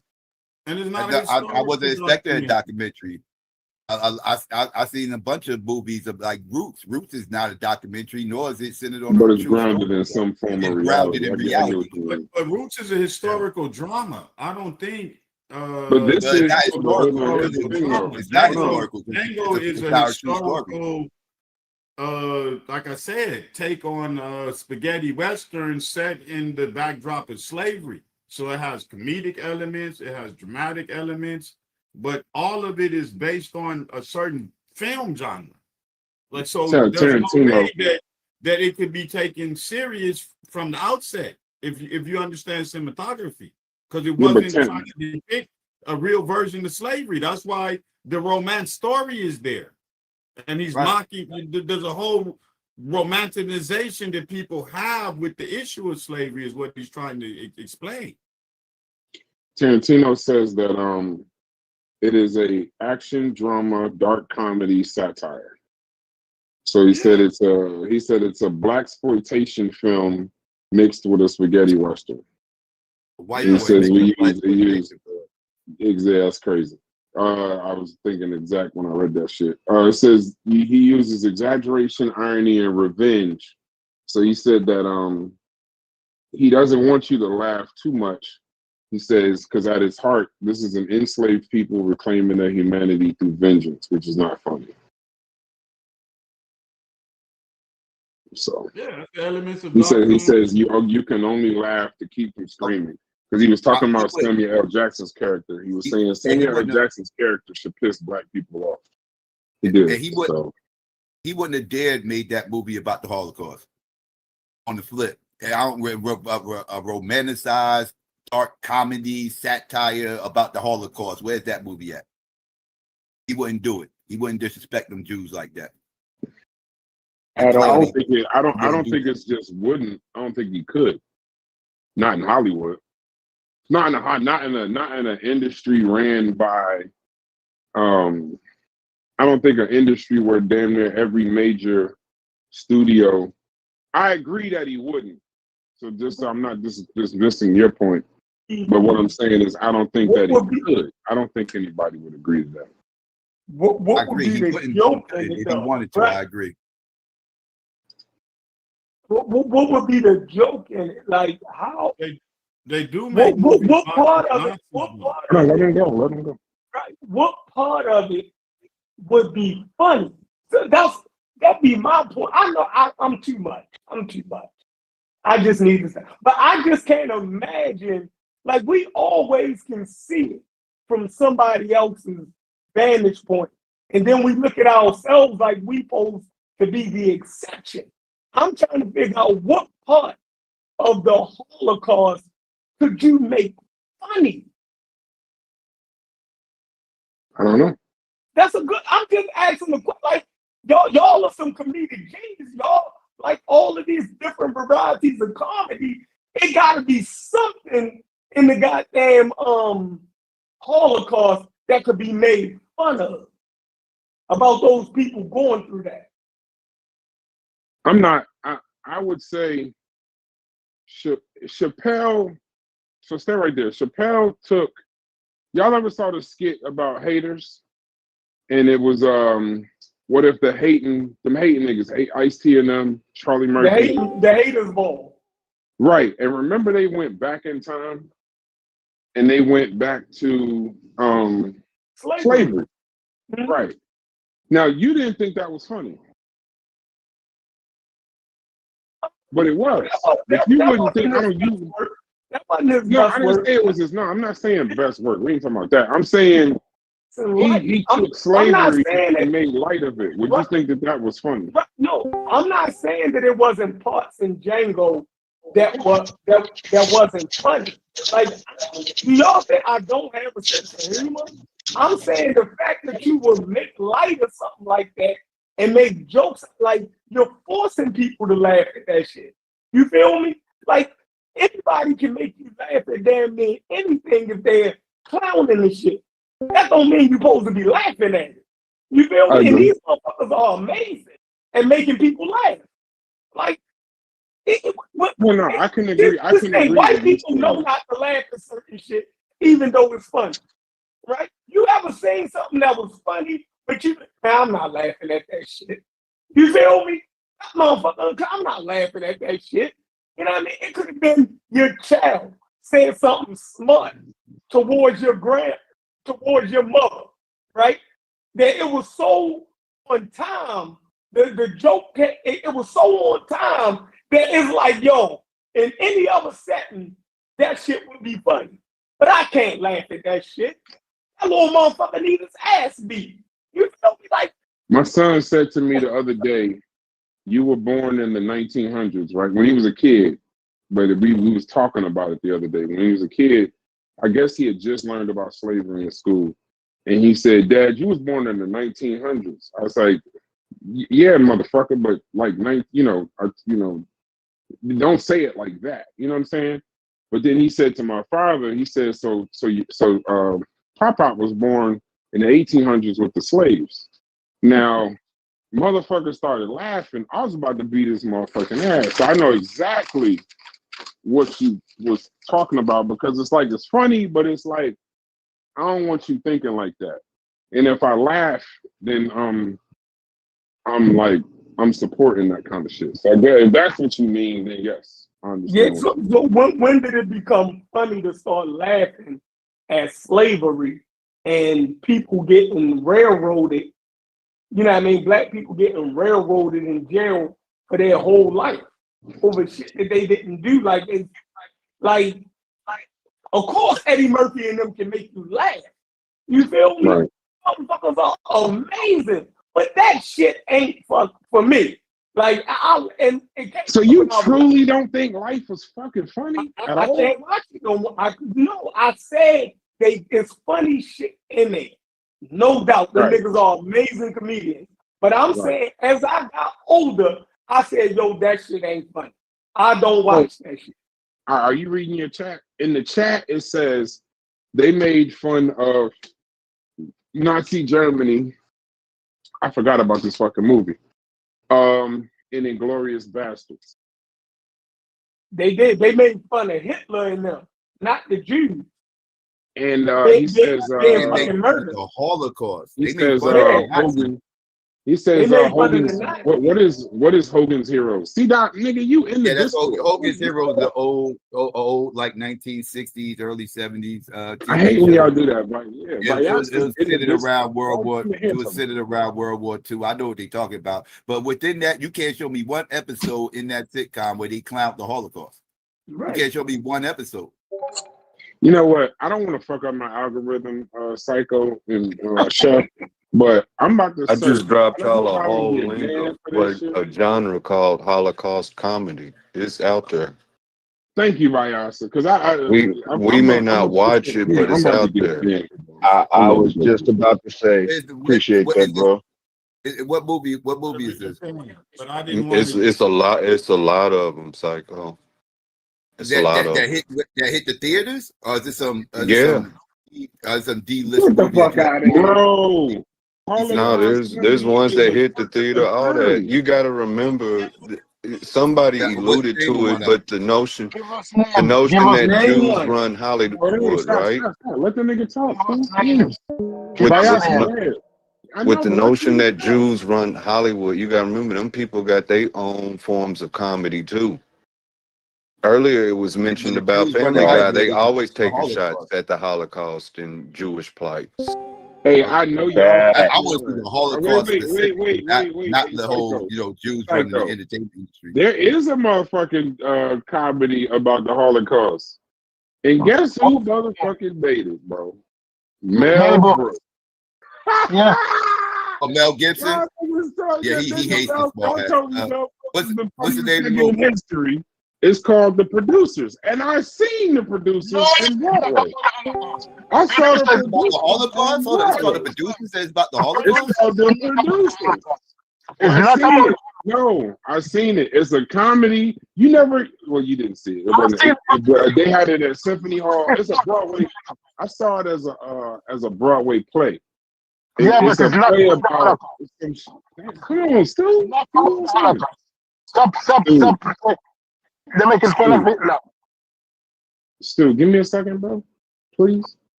Half a second, bro. It says it's a Broadway comedy about two men staging the world's worst musical called Springtime for Hitler.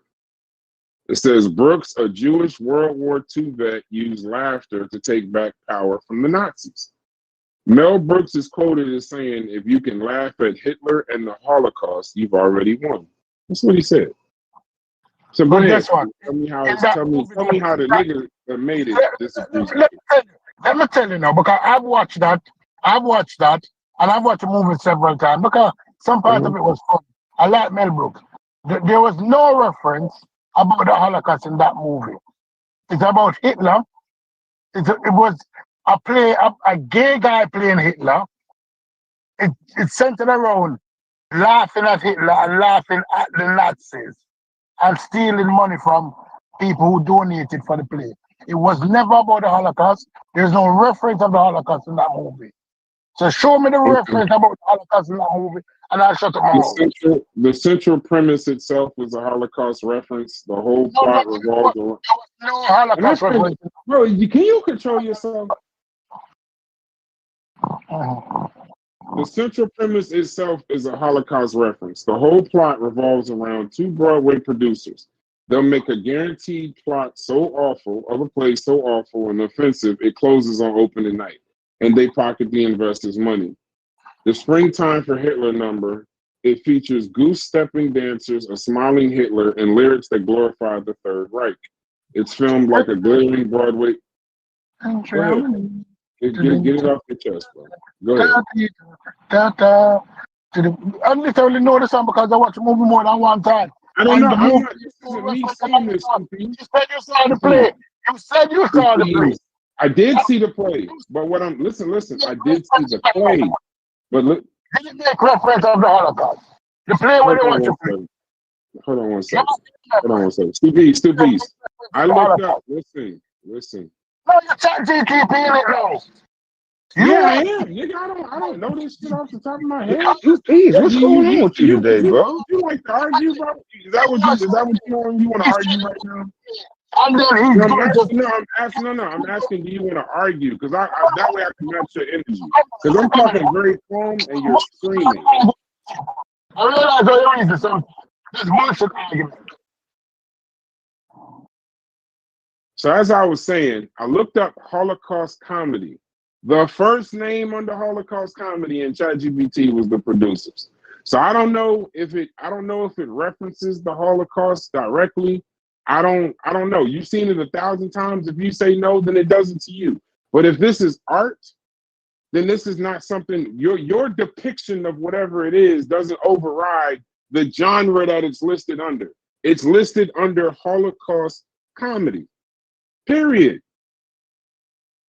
Brooks' deeper social commentary, the danger of forgetting the Holocaust by trivializing it through pop culture.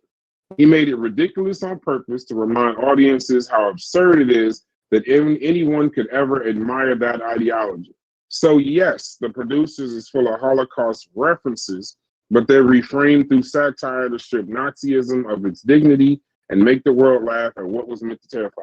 Now, anybody watching the show and anybody in this chat, go chat GPT it for yourself and see if and see if it's on how. Hold on, I gotta sort something in my own house. Hold on, what the hell are you doing?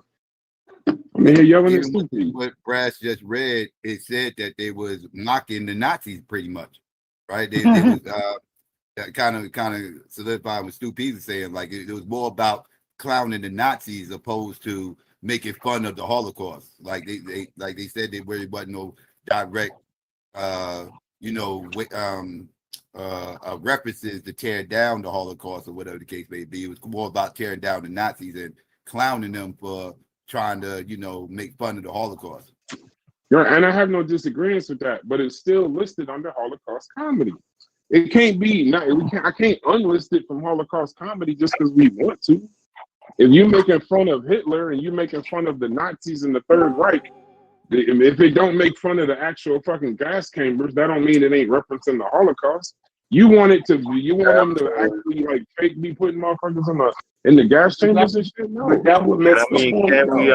That would miss the point. Though, what'd you say? Real quick, Chef. Can we say the same thing about the slavery comedies though? That they're not like the Dave Chappelle thing was making fun of the absurdity of slavery and the racism of the slavery masters and shit, right? And the same thing with life. It was just telling a story. No part of it, I think, trivialized not slavery, excuse me. I think life was a Jim Crow era, right? That's the same thing for Django. That's the same thing for Django. That's how I was coming up to say. So they didn't make fun of the slaves. They made fun of the slave masters. They were the ones that looked goofy and doing all the stupid shit or whatnot. And the other one that they made fun of was Samuel L. Jackson's part in it. You know what I'm saying? So like those were the things that were the extremes that they made fun of. They didn't make fun of slavery. Same way in Glorious Bastard didn't make fun of the Holocaust, but they made fun of the Nazis. The whole thing was about murking Nazis and making them look stupid. So, and they even had Jews that was in it. The one silent dude that didn't talk, but he beat niggas up with a bat. You know what I mean? What was his name, bro? Nazis up with a bat. I can't remember. I remember liking that movie though. You know what I'm saying? But it wasn't the Bear Jew. The Bear Jew. That was it. Yeah. Yeah. So it was more so about making fun of the opposition than it was making fun of the victims in both situations, whether that be slavery or the Holocaust. I just laughed at some shit called the Bear Jew. They did a good job. They did a damn good job. So yeah, I don't know, man. If y'all, I'm not about to argue over the Holocaust because I truly don't care. But if it's listed in the genre Holocaust comedy, I'm gonna assume that's what they was doing. All right, so it's unfortunately a thing, whether we like it or not. So you can't go to the extreme of saying black people are the only people that laugh at that kind of thing. You say that. Hey Chef, the chat has a question for you, Chef. The chat is Chef here? No. No, he's not here. I'll wait till you come back. Y'all go ahead, bro. Go ahead and scream at me about something else. Go ahead. I tell you, I don't know if this will break it up a little bit, man, but I was listening to the list of shows, and I mean, and even the ones that are super funny, I feel like, man, I hate that it's actually kind of, I'm going to just say it's kind of easy. I can mention a couple shows that I don't really even watch TV that I can talk about, and I feel like I can mention shows that I think are funny in those. But go ahead. What you got to say? No, go ahead. Y'all go ahead. I'm looking at this voting paper real quick. Psycho, you make sure you get out to the polls, nigga. Yeah, nigga. Get out to them polls. I don't want to hear no bullshit, Psycho. We in the same state. We can't have Citarelli, nigga. I don't like the other lady, but I don't want Citarelli. But y'all go ahead, bro. Don't boo. Vote. I tend to Hey, Smalls, I'm getting yelled at every day in this motherfucker now. I think I'm a chill out. This nigga Stu was about to kill me over the Holocaust. Two black people about to argue Yeah, over the Holocaust. what was the energy for a Y'all purposely miss points though. You know what I mean? Can I Like speak now? Oh, Can I speak man. now? Because it's purposely missing can I the speak now? contradiction I'm what doing it on somebody is purpose. saying. Yeah, What if I y'all do just it don't on Yes, understand? But what if yes. I just don't understand? Why it's no, gotta it's a why purpose. it's gotta be It's on purpose? purposeful. What if I just don't It's understand what he's purposeful. saying? It's It's because purposely. it's Okay. always in contradiction to what somebody Yeah. is saying. So it Okay. got to be purposeful. Yeah, it's on. I'm doing this on purpose. I just want to get. I want to get into arguments with y'all every day on purpose. You can't. If you think I'm that crazy, we don't even know each other. I'm damn near. I don't like arguing with y'all. Y'all just like fucking yelling and screaming and shit. I'm not with all of that. But go ahead. I'm doing it on purpose now. I didn't even know that. Fuck. Go ahead, Stu. Please tell me how I do. While I'm the mic doing this on, on purpose. So we all do things on no, purpose, and it's a part of our personality. But I don't somehow do you're that on divorced. purpose. I don't do Somehow you're that on divorced from purpose. your personality. No, I don't do that on purpose. Come Sir. on, bro. Come on. I don't. Listen, I'm the if way. somebody I'm else the way agrees I with y'all, am. listen. I'm the way that I am because that's my personality, and y'all all know it. Y'all all joke about it. I don't deny it, but you sit here and deny that you do. It's just a part of your personality. So I just so what do I do on purpose again? I already said it. It's Yeah. that thing you do, Brass. You Yeah, doing it's that that thing I you do. do. See, Right? He you said see, it's that thing. it's like, no. It's only Lord, two have niggas mercy. from Baltimore that say that dumbass shit. Nobody else says that except you two niggas from Baltimore. So maybe I just got an anti-Baltimore in me or something. Because no one else says I do that thing that I do besides you and the other guy. But go ahead, Stu. Make your point, bro.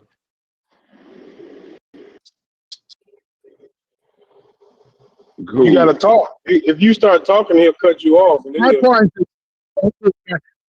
my point is this. Let me just get 2 minutes to say. Of all the movies you watch, all the Holocaust movies, or all the so-called jazz, there's no direct reference or laughing at the situation of the Holocaust or the situation that the Jews was put in. There's no dancing or Dixie dancing. There's no dancing Jews. Even in Schindler's List, how they were portrayed, right? There must have been cool around the Jews. But even then, you have never heard about the Jews who were allowed to leave Germany. Those very rich ones. In no movies that you watch. It might be springtime for Hitler and Germany. The Holocaust, the reference to the Holocaust that was made, did not put the Jews in any compromising position. There's no movie like that. So when somebody said the Holocaust movies, it's always talking about berating the Germans. The Germans always look silly. When we go way back to this English comedy, Allo Allo, that was situated in France, the Germans look like idiots. Every movie you look like, even in Inglourious Bastards, the Germans were made out to look like idiots, right? All of a sudden, there was a contingent of Jews with bear Jews, and all of these were heroes, Jewish heroes. Go and look at it. Even in how they portray themselves, you hardly find a Jewish actor portraying an evil villain in any movie.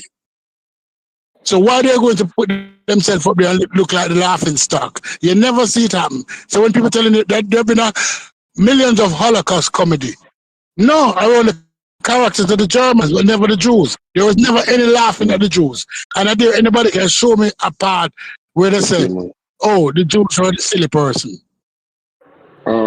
He quotes. So you make a good point.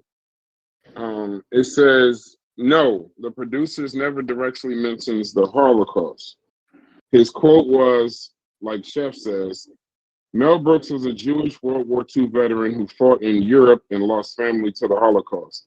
He said many times, I refuse to put the Holocaust directly on screen because there's nothing funny about the Holocaust. The only thing you can do is make fun of the people responsible. So instead of showing it or naming it, I will ridicule its architects and turn Hitler into a buffoon. That's why the producers works as a revenge through ridicule, not denial or disrespect. So it says, no, the producers never directly mentions the Holocaust, but every frame is haunted by it. The horror is implied, not spoken, and that silence is what makes the comedy both daring and deeply uncomfortable. No, I did that.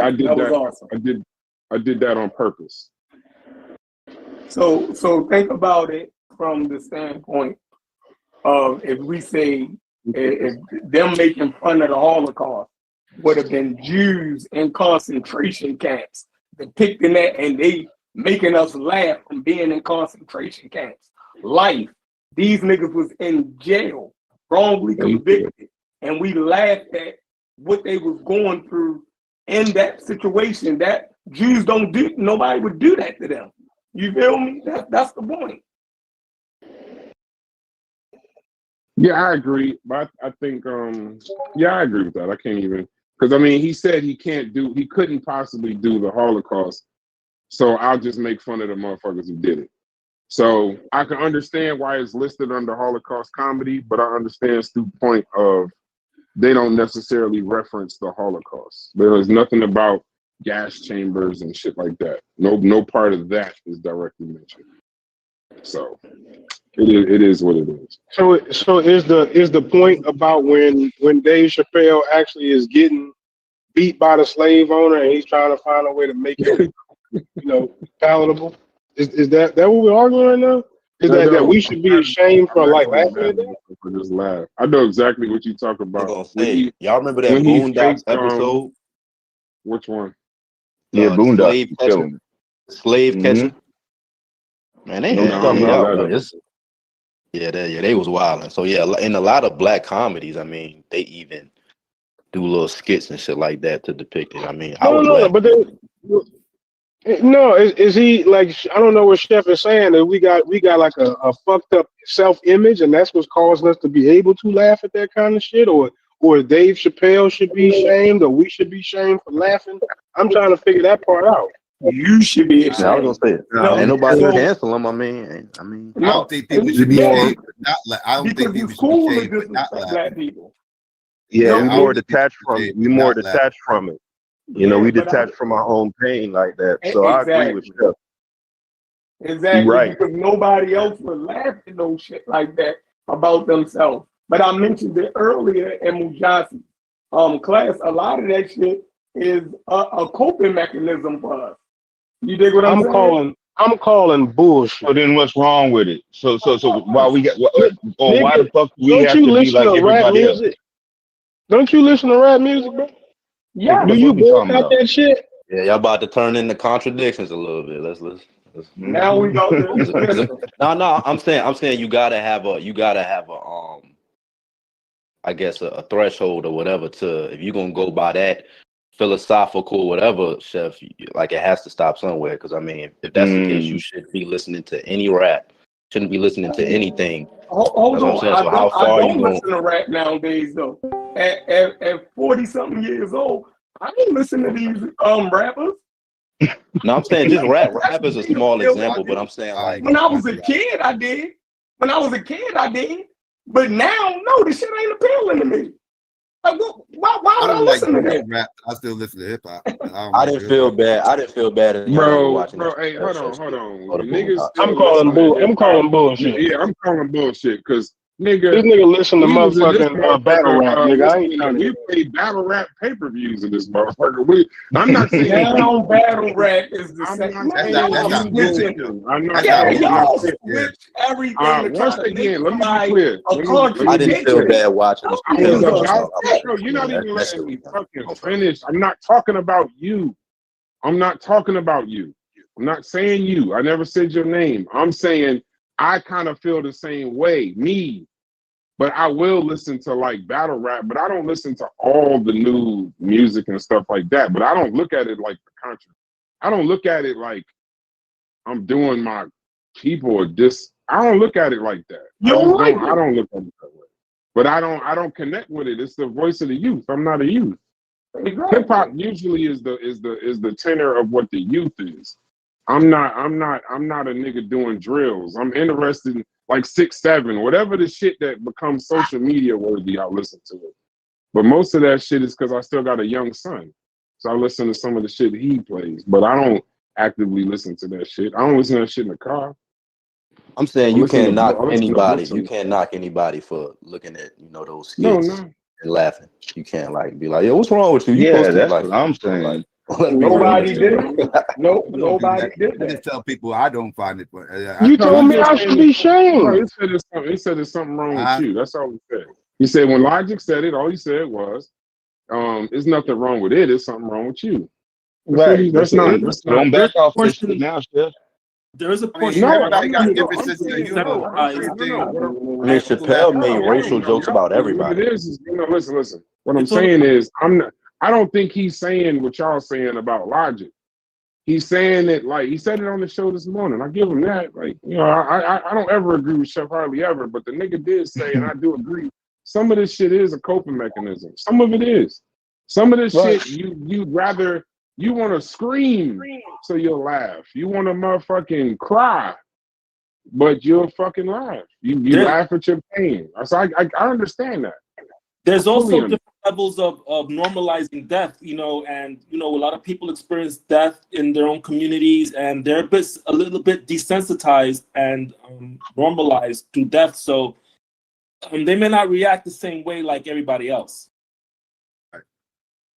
Yeah, some people ain't been around dead people. I've been around dead people before. That shit, it'll shake me up, but I've seen it. Seen dead people, been around people that died, been around people that got killed.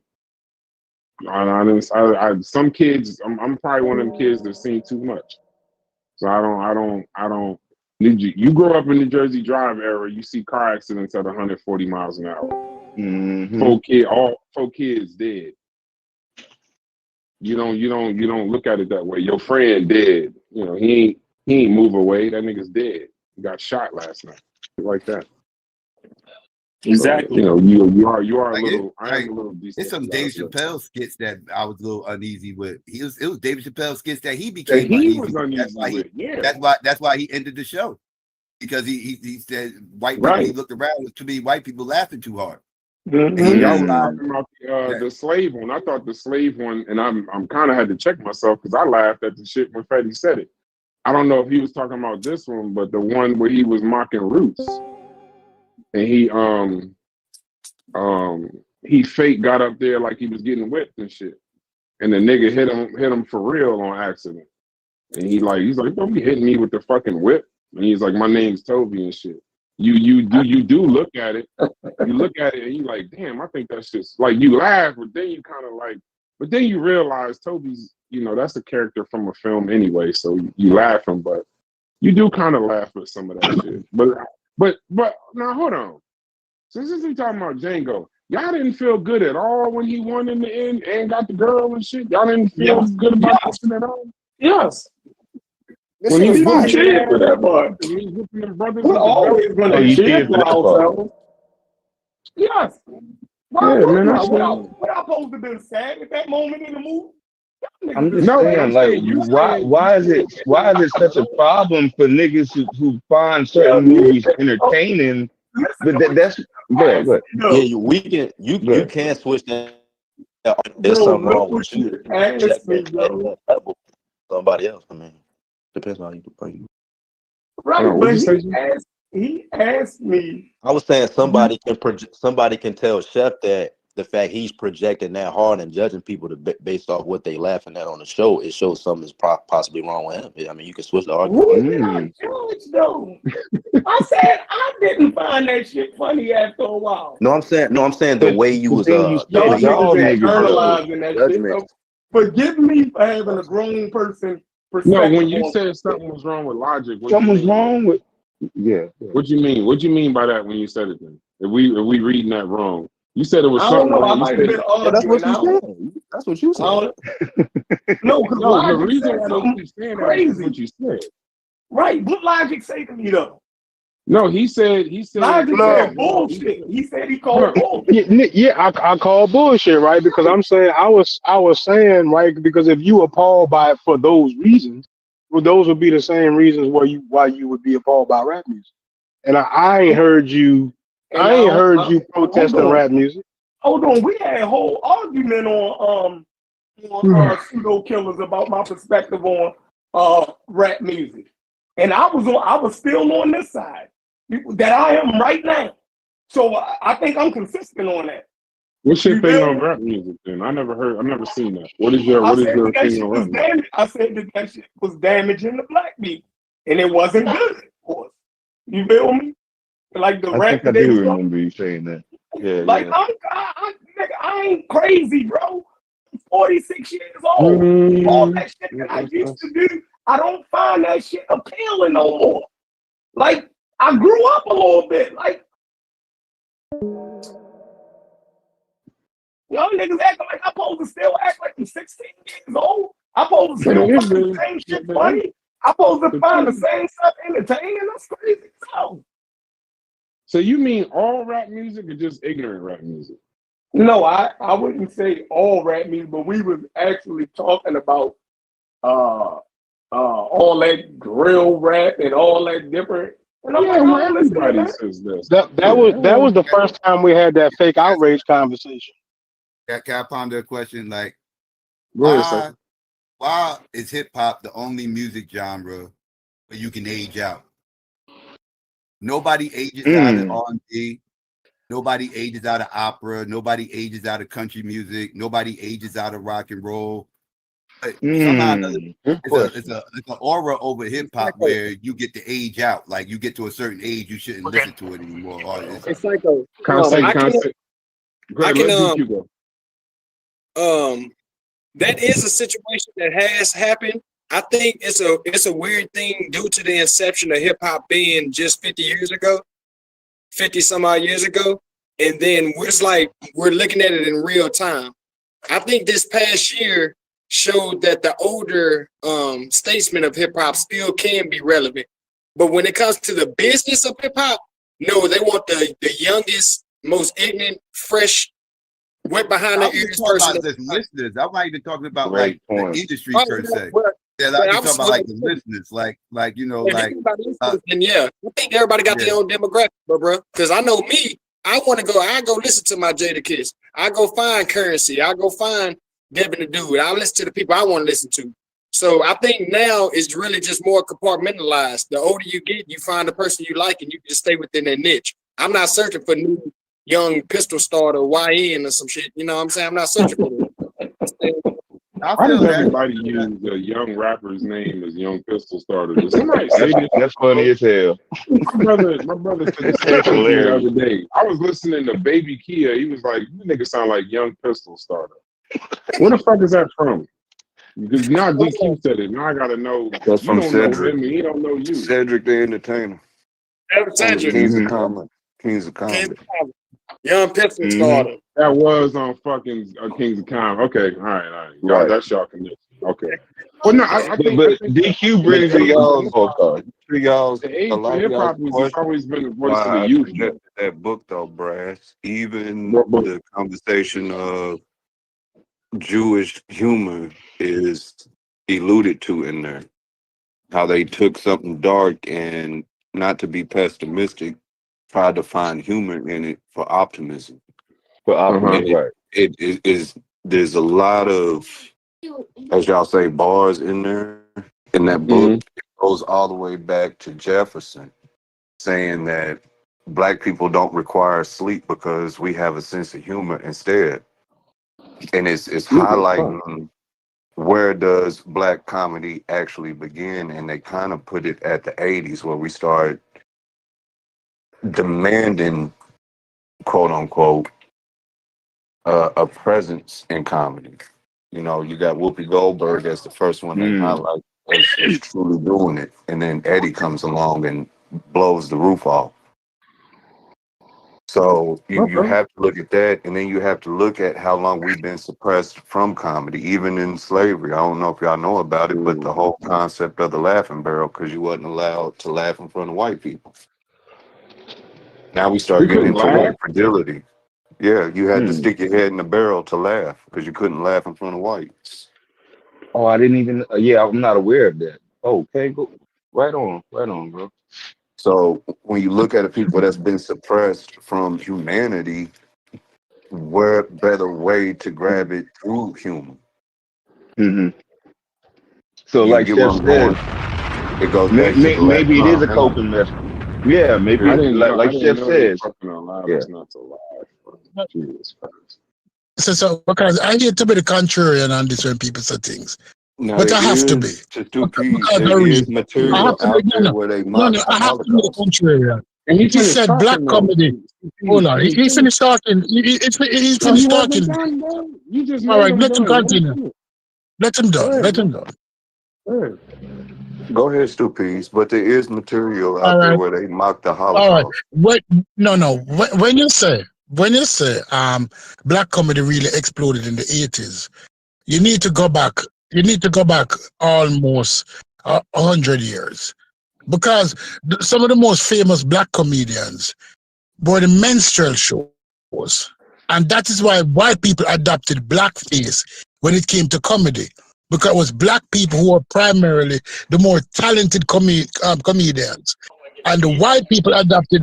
Okay, all right, let me finish talking. Stu, did you hear Because what you said though? Did you hear what you yeah, said? no, but you said black comedy. You mentioned the Black 80s, and I'm telling you, black comedy being something no. separate from. Listen, black comedy being its own genre, separate from minstrels.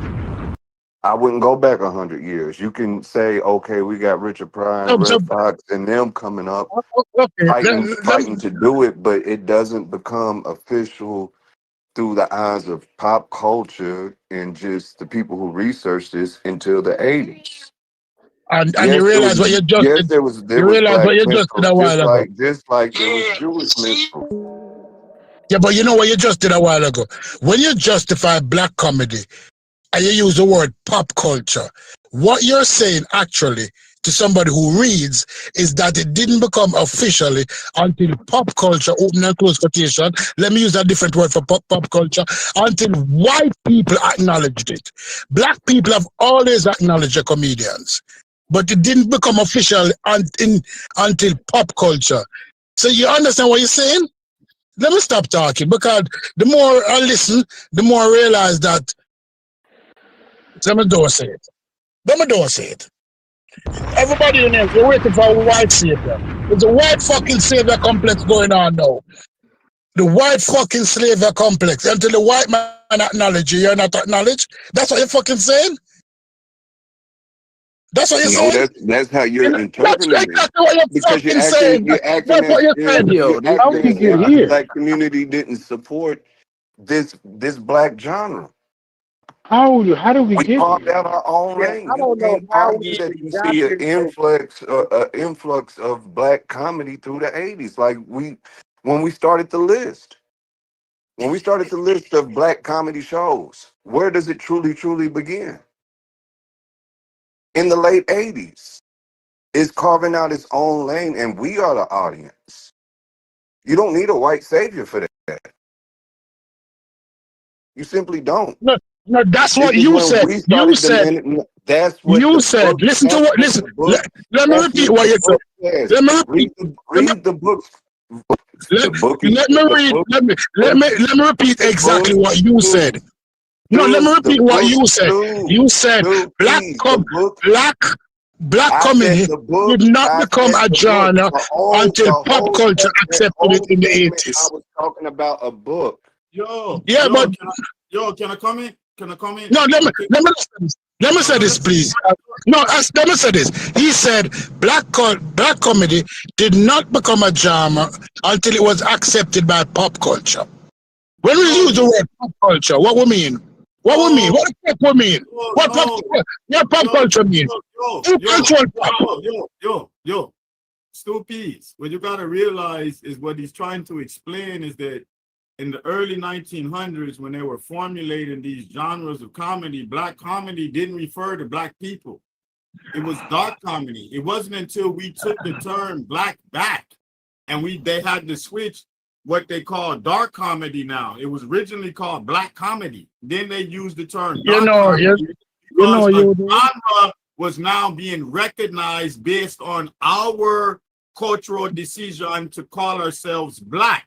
And that's what he's trying to express. That's why he didn't say there wasn't black artists who performed comedy, but there was no genre. You know which argument? You know which argument to produce? Oh, we took the word nigger back. That's the same argument. Look, listen. Let me stop talking. Because comprehension. For somebody who do English, when somebody come on here and tell you that black comedy was not recognized and pop culture recognized, and you second in that bullshit, like black people never always enjoy their own comedians. No, we didn't. White people told me that white people told black people. When you No. Wait. No, because we getting off the rails for no reason. Comedians who were Negroes is what he's trying to say. Even if what he is trying to say was what you're saying, he's saying, Stu Peas, like it's not even an egregious slip up. Like I don't understand why that's so problematic for you to be able to at least just try to understand what he's saying, or at least trying to say. But like you got like it's like you're trying to put up a wall, at least a barrier between him and the acknowledgement of popular America. You know, like you're trying to say, oh, you know, just like you're so ready to acknowledge, oh, they acknowledged us, so now we got a genre, that you're fighting him on a point he's not even saying. He's just trying to say. But that's what he said. He said that until pop culture acknowledged black comedy, there wasn't really a genre called black comedy. That. So until pop culture, when you use the word pop culture, who is pop? I did not say that. Are you listening to him? You're not even speaking to his point, bro. You're trying to pigeonhole his point into something else. Because he does not understand when people playing in him face. When we use the word pop culture, which people are we reference to? Who is pop? Answer that question. Who is pop? White. Right. So no, take out the word pop culture from what he's saying and put white in it, and then listen to what he just said and ask I'm me. still saying that isn't even that egregious. All right. So guess what? It's not a slip up. It's not a slip up. You have people playing in your face. Even if that was what he's saying, that's not egregious. White people acknowledge you. You are nobody until white people acknowledge you. That's what he's saying. You gonna call him a white man or some sort of white guy? Your genre gets canonized. It gets accepted into the standardization of what genres are. And prior to that time period, black comedy did not refer to Negroes that did comedy. It didn't. So this, you see? So why do you keep saying black people didn't even call themselves black comedians? Because they understood the genre of comedy. But and look where the conversation is going now. Like we're not. Like we're hold on. Listen, your interpretation of one word, Stu Peas. We're not even having the conversation. Hold up, bro. Hold up. We are chasing your interpretation of one word, and the guy who said it is right here saying, "Hey, I am not talking about what you're arguing about." Like you're actually taking our conversation away from what he's saying. No, he used it as the foundation of an argument. I'm hearing what you're saying. I understand what you're saying. I hear what you're saying, bro. I hear it, bro. I'm just ready. Okay, well, can we politely like get the conversation back on the rail? Because if we chase that argument, we're gonna go so far off the conversation, and we'll never get it back. Let me say this final thing, please, and I'm not saying anymore. After I say this, I'm not saying anymore for the rest of the day. I'm going on mute. All right. You crossover Negro anesthema, because that's what I'm going to call you, a crossover Negro. Because until you cross over into the pop culture market, you're nobody. That's what it is saying. Until we cross over, until we do Motown. I told you. That is what it's saying. That is what he's saying. They called it. Hey, do y'all know every day? At some point, we might need to have a show. Somebody becomes a coon every day. Every day. I didn't call him a coon. I didn't call him a coon. No. You tried to switch white with pop. Y'all gotta acknowledge. Hold on, wait. Y'all gotta acknowledge when you jump over that other fence, you jump into the coon fucking category. Like, I mean. Nobody is. Bro, the nigga trying to explain. What he meant. And Stu Peas is trying to tell the nigga what he meant. We got the part. But why y'all so quick to binary. call a Either nigga a you coon are though? Like, what is up with y'all Right, in this but to coon? the larger point, right? Listen, we all can. I know I was making cool statements, but keep waiting. No And one called you a everybody coon. felt that. No, it don't matter. Yeah, but why It do don't. y'all think that shit is cool? That It shit ain't doesn't cool. matter. No, bro, it doesn't matter whether y'all said it or not. I know those statements put you in the cool category when you talking to black people. I'm a black man. Like, so what puts you in the cool category? Listen, Possibly. there's certain things that a black person does or do certain actions that puts them in the coon category on certain issues. I'm sorry.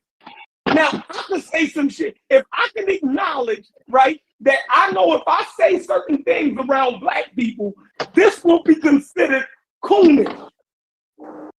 If I do certain things around black people, that's considered coonish. Y'all acting like this shit ain't, y'all think niggas No. supposed to take everybody's shit and just, no. Bro, you do some cool shit. That's some cool shit. Get your shit together. So, Chef, let me ask you this. Let me say this. Every day in this, you've been acting. No MAGA, whatever the fuck your name is. Whoever it is I'm talking to right now, Carnivorous has been acting a little crazy. But I, on purpose, has never once said coon, because now that's different, bro. Black people calling each other coons and sambos, that shit's more counterproductive than anything you said. That means we just disagree, and I'm not trying to understand your point, but because I don't understand your point, you a coon. And what I'm seeing now is turning into something in here where when we disagree, Anathema's a coon because he don't disagree, because he don't agree with what Stu Peas is saying, or he's saying something different. Coon can't be because we disagree, bro. Now we don't need white people then if that's the case. We just, hey, 2 + 2 is 4. No, it's 5. Fuck that logic. You're a coon for thinking that. Like, everything can't be coon. You can't run the coon every time. Everything can't be nigga though. What do you Everything mean? can't be nigga, but we use it. So no, but that's the what about. I'm talking about this. Niggas, so I'm not talking. So No, but I ain't calling you a nigga derogatory to everything you are. Are you calling a nigga a coon because you saying he don't? Bro, do you know you said earlier, and you might believe this, but do you know that you've gone so far in your argument where you said if you don't find Amen funny or 227 funny, you don't like black people? That ain't even a response that makes sense, Chef. No, it wasn't the Amen, and y'all do this a lot. It was for the overall position that y'all was taking. Not just because of Amen. It was that y'all was putting black comedy on the back burner for white comedy. You dig what I'm saying? Like, we ain't some funny like so it wasn't. Understand what the fuck? No, let him finish because I didn't understand it. Let him finish. But by the time they got the Amen, I was already to the point. Oh, these niggas must just don't like black people. You feel me? Because it just kept going. Family got funny. Family got the funniest shit ever. Harold and Kumar the funniest shit ever. Curb Your Enthusiasm. What the fuck happened to the black? Is Haskell in here? Stanford ain't fucking hilarious no more. Yeah, that's right. Haskell, hold on, wait. Before everybody start talking, Haskell, you are not the final boss of Blackology, bro. Nope. I don't give a damn if you're proud of it. Chef don't damn believe if in you're black proud of Egypt, it. so No. But I don't care if he you're proud can't be of the it. final boss. Bro, Chef, we to the point now, bro. If we was talking about quarterbacks and the nigga didn't say Warren Moon or some shit like that, you'll say we don't like black people because we like Tom Brady, bro. Oh Jesus, come on. Hey, but I want to Tom Brady had right? more white quarterbacks had more opportunity than black quarterbacks. You're exactly right. We can't even have an opinion. If the majority of the league was white quarterbacks for 50 years, and black quarterback. Then they got a 50-year jump on us where they had way more quarterbacks. So yeah, that shit is skewed. Hey, I got to When let you me start chime in real quick. Wait, I'm so you not wait, listening to y'all. Right? hold on, it Haskell, becomes hold on, easier to Haskell, let me Hold ask on, you I've this been point. I've been No, I've been on Haskell, mute I know, but for I'm having a 50 normalize minutes. conversation. normalizing Haskell, 2 seconds. things you say. It's No, not Tony, cool. no, Tony, I got a question. And then Haskell, you can take it. I'll go on mute. I'll lead the show. I'll lead a Discord so y'all can have this conversation. My question is this. Then if you will give accordance to black quarterbacks because white quarterbacks had a 50-year head start, you will say that black people is making excuses because white people got a 400-year head start. And you'll tell us it's our fault that we ain't shit. And that's where you just fucked the analogy up. The analogy was good. I'm talking about black quarterbacks now. They don't have no. Once the playing field is open, black quarterbacks can't make no fucking excuse. That's the point. Tom Brady's now though, Chef. Hold on, no. I'm saying now that black people, the laws and all of the restrictions are gone. I'm saying black people got to figure that shit out now. That's the point. And this Y'all is where it goes Tom mad. Brady is now though, Chef. No. I'm saying Patrick Mahomes and all of them, the shit is open for them to prove that they fucking better now. Or they comparable. I'm saying it's open. They can't use the white excuse to a white quarterback no more because they got all the leeway to be great. The restrictions are gone. Okay. Hey, so I want to say this, right? Okay. I want to say this, right? I don't like when people say that it's just a person's opinion. Everybody got an opinion, right? But there's got to be some opinions that they're so offensive to where you can't call that person a name because that's what they are. Going back to the Jewish example, there's nobody of Jewish descent who could ever come out and publicly say, or in any setting where they're around other Jews, say that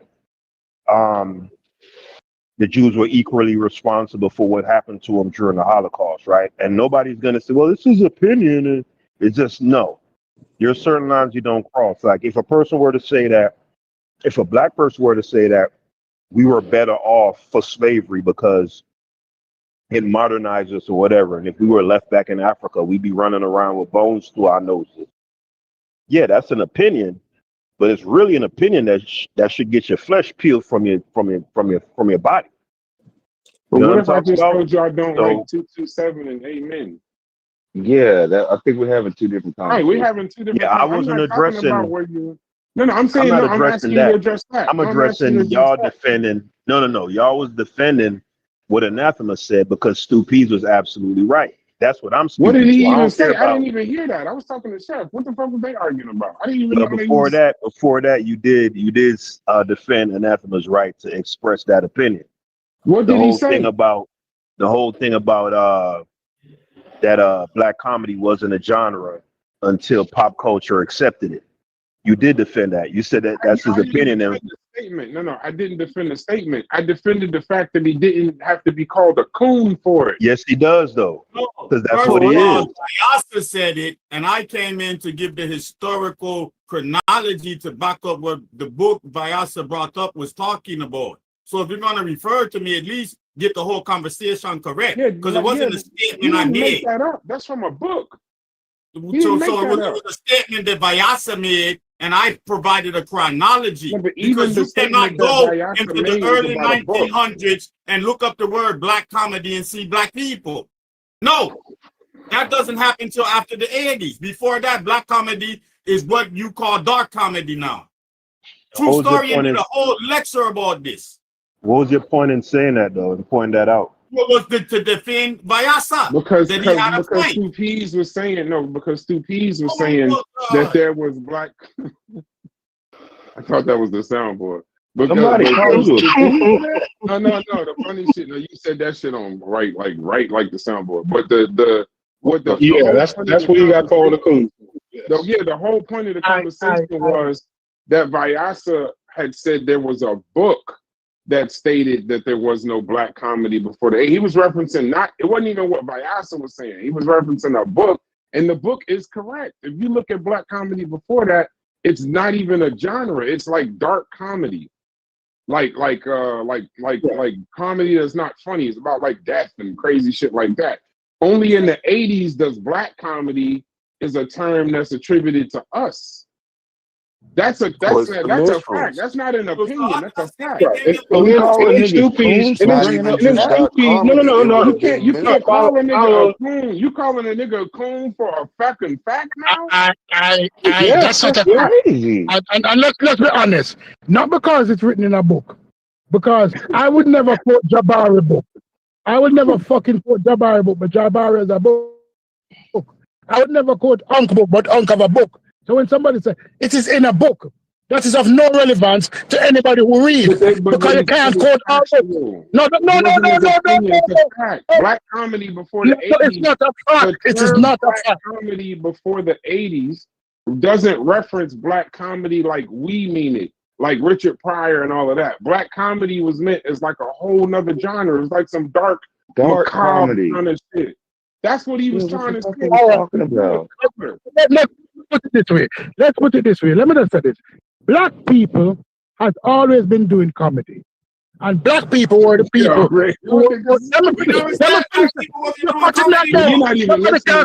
Nobody can touch you. Let it pull up. Crossover, shut up. Hey, but y'all gotta let him finish though. Shut up, crossover. Shut up. Yeah, he just called it a ladder puller? Damn. Ladder puller crossover. Yeah. No, this is crossover, man. You just wrong and you don't like to be wrong. Let me finish. I'm not wrong. Black people have always been doing something. What they did in the 80s was put us in a Let me finish speaking. What they did in the 80s was put us in a pocket or put us in an envelope. You know, when you go to the post office, they have these different pigeonhole. The pigeonhole, the comedy that black people have always been doing it and labeled it black comedy. And this nigga come on and start celebrating that we were labeled black comedies, although we had the greatest comedian. Because prior to that, when you thought of a comedian, the image that came to mind was a black person. So you celebrating being pigeonholed as a fact, because white people, pop culture, pigeonhole you. All of a sudden you come in here, come celebrating, and that dumb Jamaican who thought read second emotion. God damn. That is what nobody's saying. If you took your attitude and you turned it down some, you would hear that that's when we busted through the envelope and created our own lane. That's what the book is referring to when it says it starts in the 80s. It doesn't say anything about white people acknowledging that all of a sudden black people have a sense of humor. You don't want to go down that walk with me, because I know more than you think.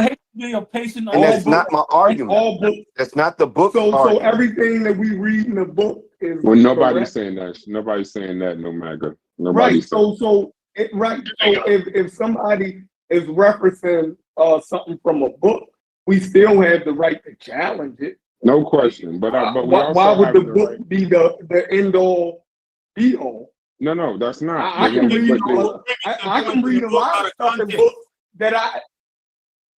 Go ahead. But I can read a lot. I can. You can read me something like you said out of Garfield book or Jabari book, and I can say that's bullshit, and I can prove that that's bullshit.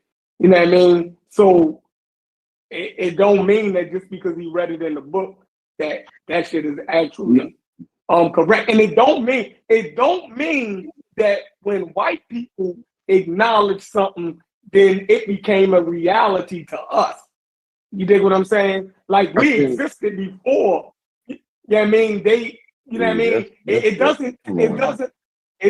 doesn't always take them to acknowledge us for us to have relevancy in the first place. So that would be an issue also. No, I don't think. Ain't nobody. I don't think we talk. When we talk about when you go backwards, can I speak for a second, boss? Go ahead, brother. For a second. Historically speaking, when you go back and you look at these black comedians,